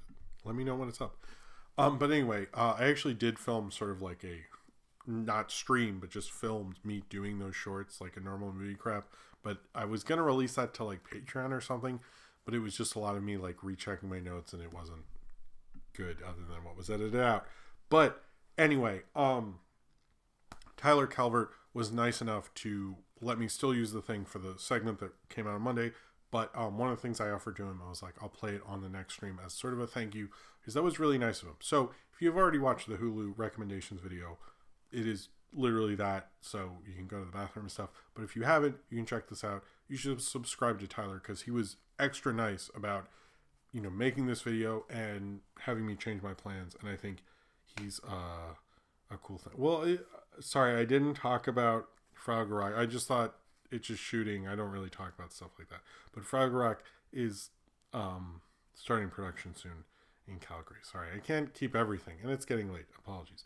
But anyway, let's. This is Tyler Calvert talking about his Hulu recommendations. You can check out the video of mine that came out earlier in the week, and I want to thank you again to Tyler Calvert. Please subscribe. What? I'm confused. Anyway,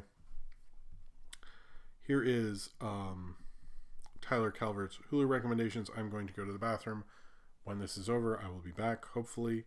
And here we go.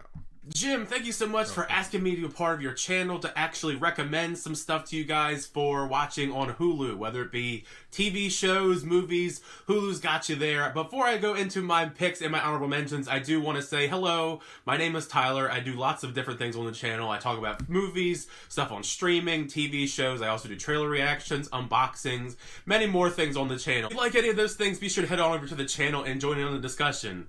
Hulu, by many means, is not my favorite streaming service. I do like a few of them more, but I do think it holds a lot of value in many different other ways than certain streaming services do.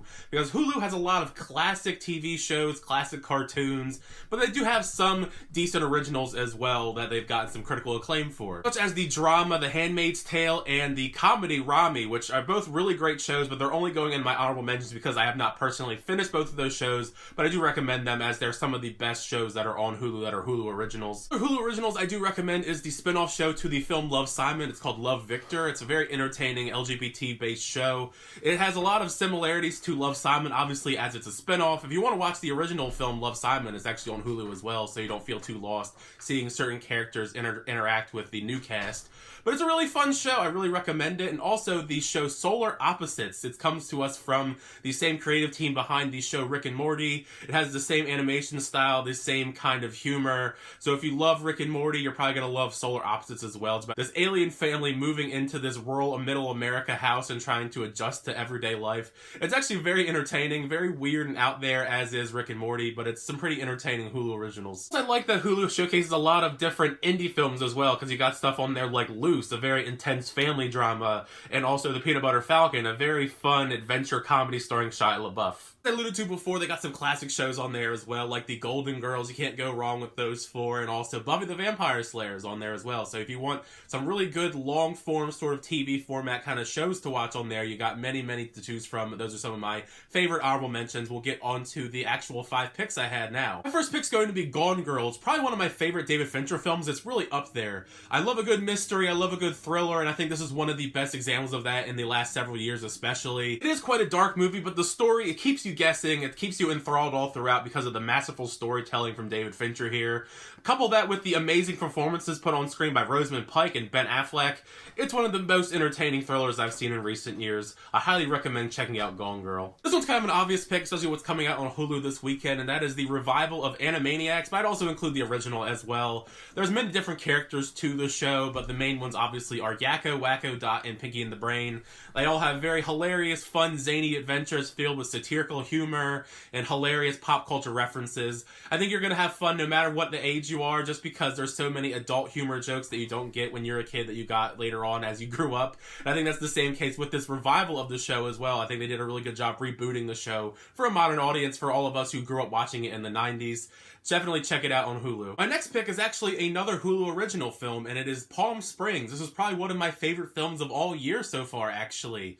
We've seen the Groundhog's Day concept done time and time again, but I think that this film does a really good job reinvigorating the concept, bringing some new life into it with this romantic comedy aspect. It's a film that has a lot of very charming moments, a lot of really funny dialogue. The chemistry between Andy Samberg and Kristen Milioti is top-notch, including the fun supporting character of J.K. Simmons. If you're a fan of the romantic comedy genre, this is definitely something that's going to be right up your alley. It's definitely going to leave you with a smile on your face by the time that you finish the film. My next pick is probably one of my favorite ongoing series right now, and that is Killing Eve. It's a fun cat and mouse kind of storyline where this intelligence operative named Eve is on the trail hunting down this assassin named Villanelle. Highly entertaining cat and mouse elements. It's actually surprisingly funny as well because this comes to us from Phoebe Waller-Bridge, known for the show Fleabag on Amazon.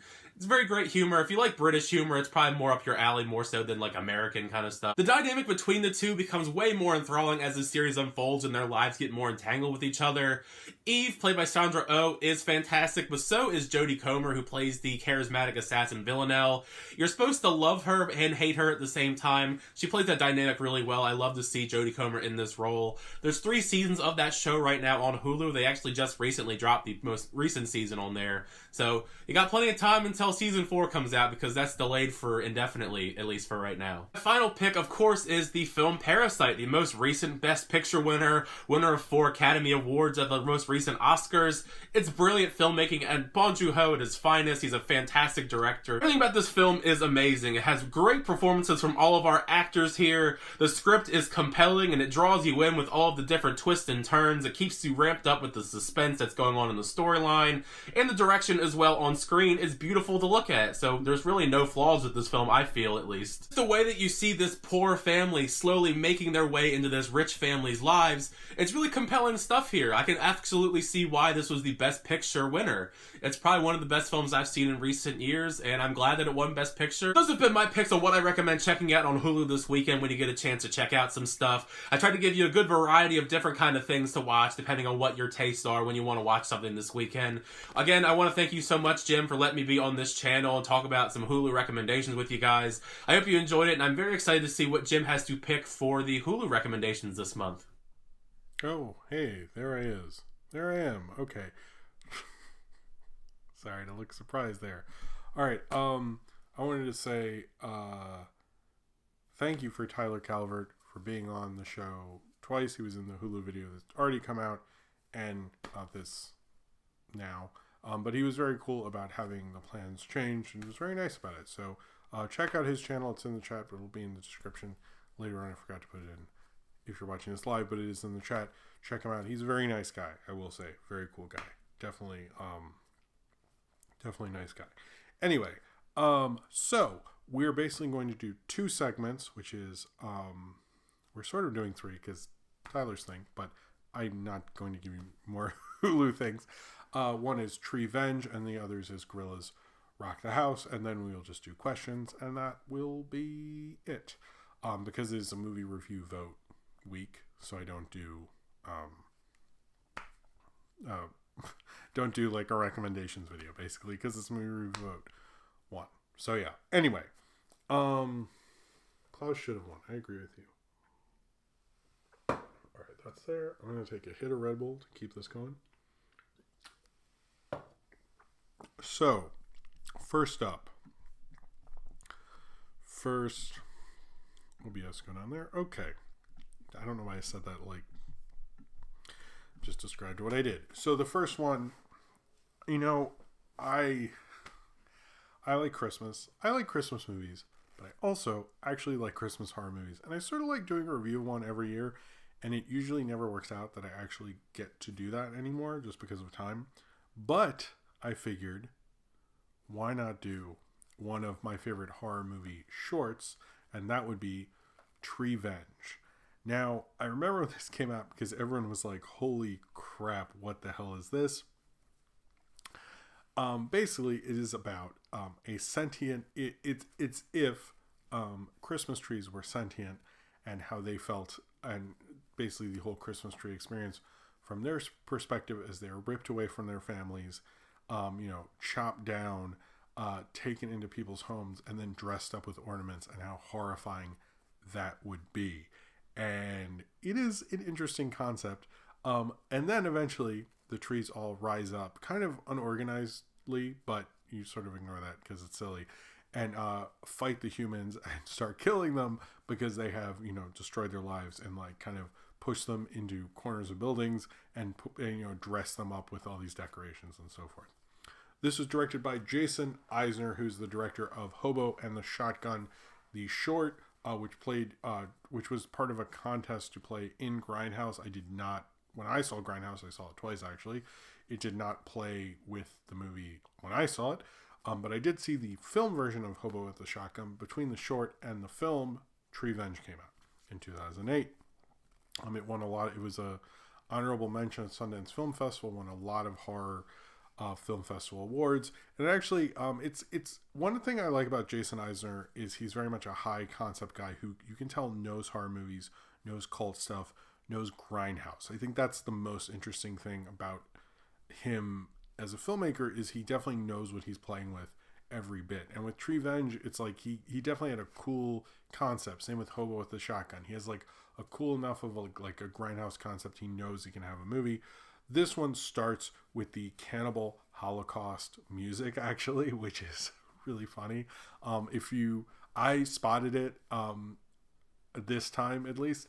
I'd seen it forever ago. I don't think I'd seen Cannibal Holocaust. Anyway, when I saw it originally, I haven't seen it now. And Jonathan Torres, who's more known, I guess, for Trailer Park Boys, is like the dad in it.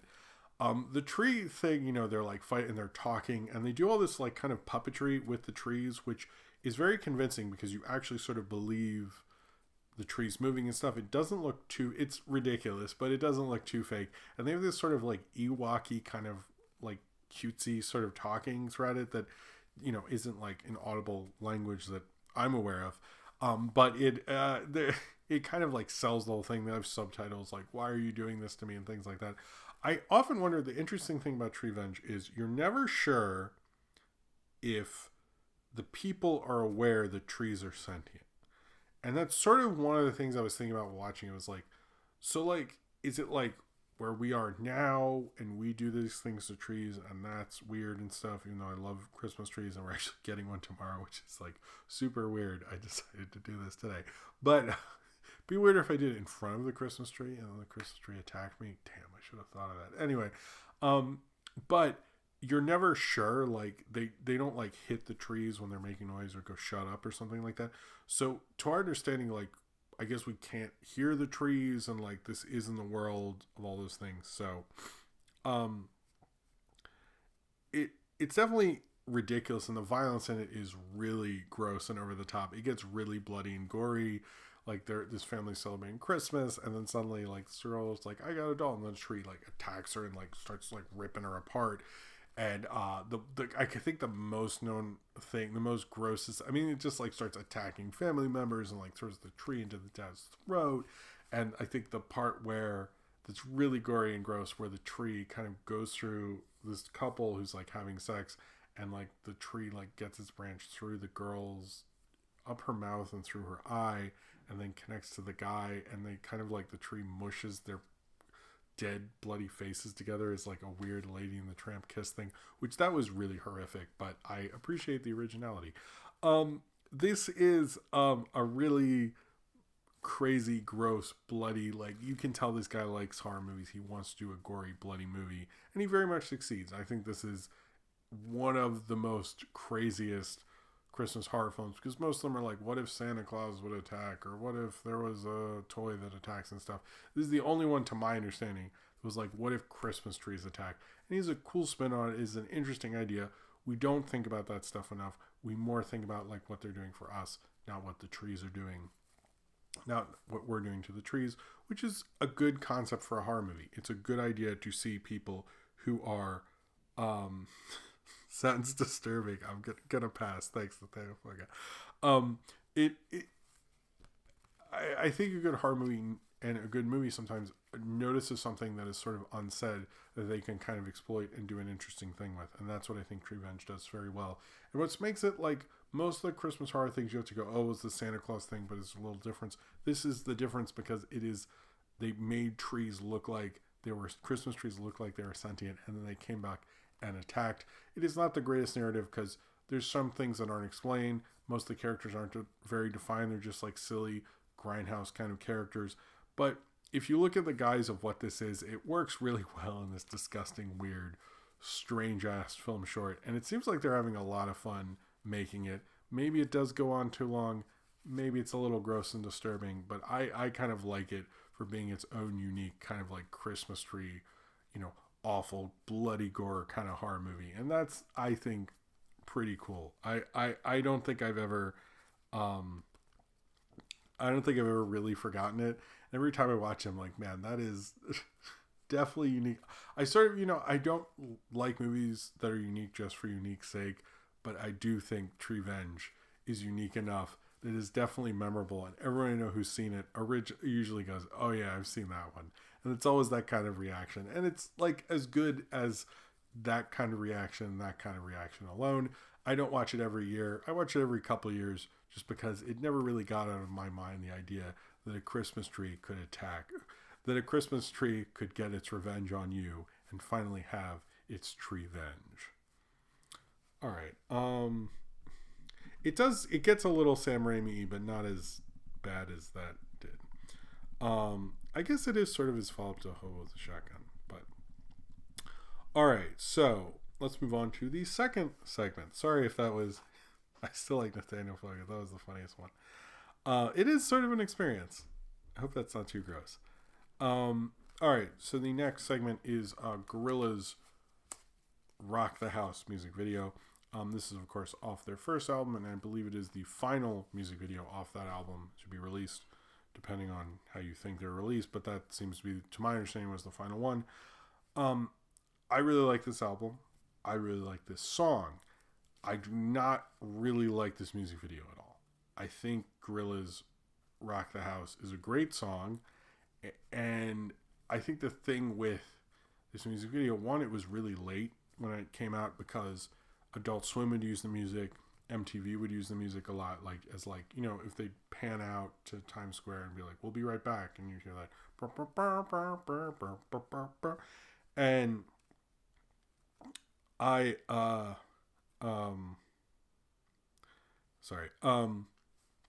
just don't really love the whole idea of this. I like sort of the animation, the color of it, and things like that, but it's just sort of like these inflatable gorillas dancing, and it does sort of play as like a sequel to Clint Eastwood in a way, with the gorillas dancing in the not the band, but actual gorillas dancing in the background and stuff. But then the band plays, and you hear Del the Funky Homo Sapien spit some rhymes, and it's a good some good rhyming and stuff like that. But it just like having Murdoch like dance around these things being shot at him and stuff like that. Like I never really loved it. Like, I don't know. I'm not a big sports person, so it's like it didn't seem funny or gross to me. It just felt sort of dumb. Although I sort of like the colors on him, and I remember these cool murals of it at the time, and I was sort of like, I actually remember, which I couldn't find any evidence of anywhere, But I remember thinking, like, why would you pick that music video? Does anyone like that music video? I don't think they do.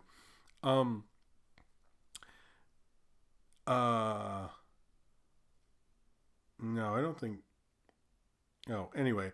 But apparently this was actually inspired by something. The Gorillaz were actually sued by someone else for saying they came up with the idea of the Gorillaz and Jamie Hewlett stole it. And so he came up with the idea of having Murdoch like kind of dodge bullets and stuff like that was kind of inspired this, which was actually true. Apparently Jamie Hewlett worked on character designs for this project that was going to be a multimedia project called like Team Monkey. Oh, did we not? That didn't copy for some reason. Great, wonderful. Well, that's embarrassing. Damn it. What the fuck? Hold on. Gorillaz.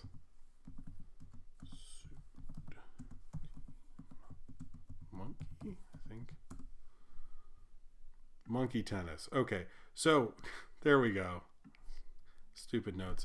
So, Jamie Hewlett worked on a thing called Monkey Tennis that was going to be sort of this multimedia thing and could have been a thing with bands. They didn't seem to have a real definition, but they sued Damon Albarn and Jamie Hewlett over the ideas of the Gorillaz.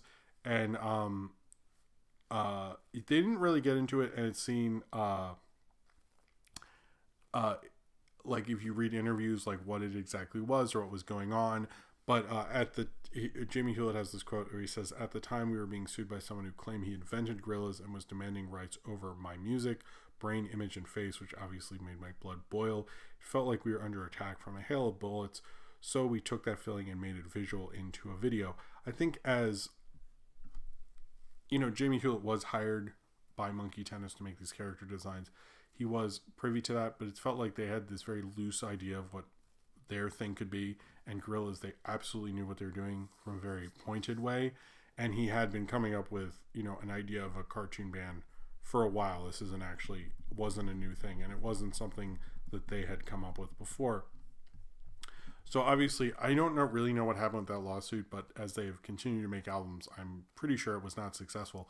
But it's interesting, the backstory of that, and hearing about how he worked on this thing that never went anywhere, how they sued him, and how they're trying to like get rights to the Gorillaz and like sort of take it over or something like that. And how that didn't happen, and you know, having this be like the kind of last single with Del the Funky Homo Sapien, you see like the Ghost come out and how cool that is from Russell and all that stuff. But there's some of the animation I like, and you know what they did with it, but I don't like the inflatable dancing gorillas. I don't like a lot of that stuff. It's just like a video that when it came out, I was like, oh, this is like, I like this song, but I'd heard it in so many places at that point. I kind of more remember like early Adult Swim playing it and thinking that was cool than I liked this video. So I really like this song. I really like the Gorillaz, but I think this is the weakest, maybe the weakest video I've ever seen from them, but definitely the weakest from that album. Other than the D12 Gorillaz music video, that's barely a music video. It's more of just creative editing with stuff like that. Not really, I probably won't even review that one. But I enjoy this song. I think it is a great song. It is a sort of an interesting music video. It's sort of got nice flow to it and cool colors. But overall, it's like, I just go, what the fuck is this? I'm honestly not interested. Can I just hear the song without you? And that's mainly what I do when I listen to this album. I sort of just imagine this in my own brain instead of the music video. In a real music video, you almost can't take it out of your image of the song. And I feel that way for the other music videos in this album. I don't with this one. So I think it was a bit of a failure, if we're being honest with ourselves, and at least from my perspective. Although I do think they did a really good job, making it and animating it. I just think it didn't capture how I felt about the song. And I also felt at the time that I'd heard this song so many times, you really didn't need to give it a single at that point. It just felt like it was a little late. But regardless, Rock the House, a great song from the Gorillaz, but sort of a disappointing music video. All right, so we have the 2 Patreon questions, and then we'll do regular questions. So here we go. We have one from Austin. Austin asks, Question for Movie Crap. What do you think of this year's MST3K Turkey Day Marathon with I Accuse My Parents, Hobgoblins, Pod People, Circus Magic, Final Judgment, The Day the Earth Froze, Cry Wilderness, also with Emily Marsh seeming likely to be the next host? What films would you like to see her riff with the bots? I would love to see them do Jaws Revenge. I know it's a little too big for that. I heard about Swell Entertainment did something about a Bigfoot documentary, and that sounded like that would be fun to watch. I wouldn't mind them doing kind of like bad streaming movies, and I saw some Dolph Lundgren stuff like that would be interesting. I thought it was a solid list, by the way. I only really got to see Cry Wilderness. I saw some of Hobgoblins at one point, things like that. But I've seen all those episodes, so it was more like, and I've seen them all a lot of times. So I thought they did. It was one of the best lineups I've ever seen, though. It is a little weirder. Turkey Day, you usually get like one that surprises you, and I don't know. Maybe the Earth Rose was that for most people, but not for me, frankly. So it was a solid lineup, but I sort of like when they put like a weirder one that no one expects in there. But obviously it was voted on by the fans, and that's what you get. Ransan Film or Ramiro Sanchez says, would you rather Kevin Smith make Mallrats 2 and Clerks 3 or complete his True North trilogy with Moose Jaws?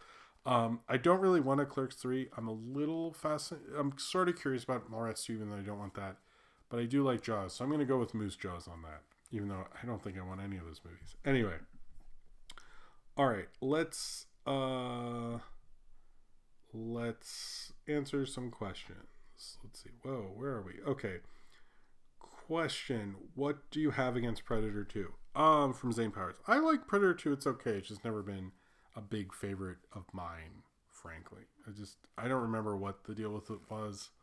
I just remember knowing, like, isn't that the Urban Predator? It just didn't. Maybe I need to rewatch it. It's been a long time. Cornbread. Me and my friends get no respect. What does Scooby do that we neglect? What does Scooby do? What is Scooby Doo that we neglect? I don't understand. I guess Scrappy? I don't know if I answered that right. I'm confused. I'm sorry, Cornbread. Do you have plans to review The Croods 2 from Sunspot Mill? Maybe. I think when it gets on demand. Croods was not a big movie, and I don't know if I'm going to show it to Sophie, so I don't know if I'll review Croods 2. I don't know. I'm a little iffy on that. Probably. Maybe. We'll see. Christmas is going to be crazy with all the movies. Lauren Jones, is Laser Wolf on Adult Swim any good? It was okay. I never really got that into it. I've seen like one, and I barely remember what it is. Are you aware, from Zane Powers, are you aware that Kiss Anime is back up? I did not know that, but congratulations. Ace the Windwriter, question. Yes. Nathaniel Fogo, what's a film you'll always watch every holiday? Halloween on Halloween was one. I would say like Home Alone around Christmas. There's a lot of Christmas movies I do that with. I think it's just Jaws on my birthday, those ones. I'm in Alnick says, do you know the new Saved by the Bell? Do you know that the new Saved by the Bell is good? I think you'll really like it. I've watched some of the first one. I just stopped because I need to do other stuff. It seems cool. As many of the free ones that are available, I will try to watch because I like Zack to the Future, which is from the writer of Zach Morris's Trash, who also wrote this new one. So I'm a little curious about it. Satan Powers, what would an MST3K hosted by Doug Walker be like? It would be awful. Rent Film said, fave Mexican food that isn't tacos. I like chicken over rice, but burritos probably because I'm basic. Question from Cornbread, are you prepared for the Boss Baby uprising? It's already happening. You can't stop it. Thoughts on Silent Night, Deadly Night? I did a review of it. I like Silent Night, Deadly Night. I think I prefer Christmas Evil is kind of my favorite of the Santa Claus horror, but I haven't seen all of them. But Silent Night, Deadly Night is interesting because it's like a slasher movie in like Oregon or something. Like you can see mountains in it. It's interesting. It's a fun one though. Zane Powers, are you hyped for Croods 2? Not too much, unfortunately. Oh wait, where were we? Oh, there's a lot of questions. What's your favorite episode of Chowder? Not from Dana Delaney. I don't know Chowder well enough to answer that question very well. Question, was I supposed to take the trash out or was I supposed to leave the Bronx? From Sleepy Con. You're supposed to take the trash out. Nathaniel Fogo, best Judd Apatow film. I guess 40-year-old version. I'm not a big Apatow fan at all. Jordan Slothlow, what advice do you have for people that want to review movies? My advice, like I always say, is if you want to review movies, I would start off reviewing things that you really want to talk about or you want to write about, just so you can get that enthusiasm out and kind of harness your craft. I would also say learn some film history, because that really helps. If you're just talking about your own experience and your own limited knowledge of current film history, that's not really a perspective unless you're like an amazing wordsmith and you are really funny. We don't really need any more of those. So I'd say like learn film history, learn about your influences, learn who influenced the people who influence you, like go deeper and explain that. And then I think that's what you should do. What's your favorite anime from Black Sea Axelwinkle? I guess it's Akira, probably the Ghibli stuff, but do we not count Ghibli? If it's a show, probably Cowboy Bebop. Again, I'm basic. Logan Hill, hey Jim, I've watched for a while. Oh, thank you. And I want to Patreon. I'm in Texas and COVID keeps me from discussion like yours. Oh, I'm sorry. If I get classes, I should next semester. I will support. Teaching ain't easy. Well, I'm sorry about that, Logan Hill, and thank you for watching. And thank you for just considering being a patron. That's really cool of you. Austin asks thoughts on Jodan Baker. I like Jodan Baker. I mean, he's Mitchell. How can you not? Yeah. And also he was in 2 James Bond movies, one as a villain and his buddy. So that's cool. Fighting Goat. Have you watched the new Adventure Time cartoon on HBO Max? Yes, I did a review of it. Not plausible. My one and only issue with Animaniacs is that they didn't name that one episode Animaniacs. Literally unwatchable. That's funny. What brand of hair dryer do you recommend? I don't know. I don't have a good answer to that. Thoughts on Pokemon finally being able to print Pokemon cards with Caravan again, since the guy who sued them finally gave them his blessing to do it. That's cool. I don't know. Mblood T question: what is scarier, Lost Media or Unmade Projects? I'm very interested in Unmade Projects currently, almost more than Lost Media. I think that's the new Lost Media, is because it's like you can like theorize and like there can be several different versions of a script and like you can go real weird with Unmade Projects. I think Unmade Projects are cool. The Best Movie Never Made is a great podcast, by the way. St. Powers, what's a shitty movie people use to justify their shitty attitude? Joker. Major Mekazawa, it's not that bad. Probably Boondock Saints is probably a better example. Major Mekazawa, what are some one-hit wonder songs that you generally like? I still like All Star by Smash Mouth. I have Shrek to blame, thank for that, LOL.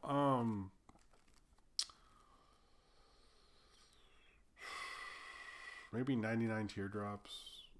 One-hit wonders for my childhood, maybe Steal My Sunshine or You Only Get What You Give. You and Me by Cassie. I listened to that today. That's a good song. I don't care. It's like Cassie. I wish that producer and Cassie had made another one. It sort of bugs me. It felt pretty cool. Black Sea Oxenwinkle. Favorite unconventional Christmas film. I don't love that idea just because the Die Hard thing gets a little obnoxious. But of the horror movies, it's probably Christmas Evil.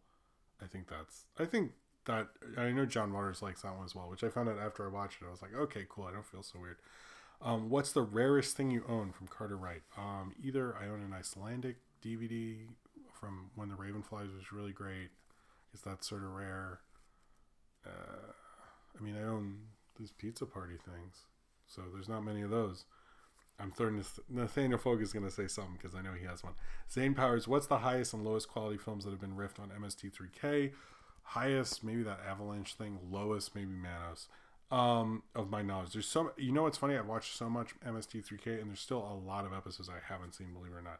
What would you say Jay and Silent Bob in the Dark Universe would be like? Nice Zane Powers. I'm sure it would be funnier than the Dark Universe.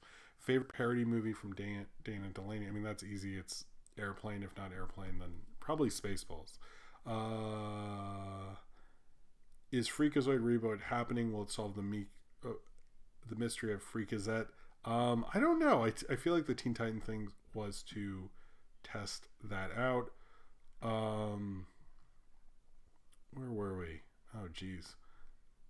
We might not be going for too much longer. Where were we? Okay. Do you have any interest in watching Shrek 2 Retold? I didn't know that happened. Possibly if it wins a movie review vote, the next one. How do you avoid getting overly depressed on all the injustices going on in the world constantly? I just try to be chill. I don't know. Zane Powers. Frank Clark, just watch Emmett Otter for the first time. What's your favorite Henson Christmas special? I'm going to review all of them, and I forget, Ryan will probably correct me. I do think I'll probably get to that one. I would say, actually, Muppet Family Christmas currently, but after I review all of them in like 30 years, maybe. Thank you, Logan Hill. Again, do you have any Dances with... Have you seen Dances with Wolves, and do you like it from Jordan Bouchard? I liked it as a kid. I watched it again as older, and I really didn't. So, did you know Doug Walker and Raul Parker did a riff tracks on Batman Forever? That makes me sad, Ryan. Why did you tell me that? Was it funny? I don't think it would be funny. Daniel Lady, ever had a Christmas song stuck in your head year round? Maybe Wonderful Christmas Time. That's happened to me before.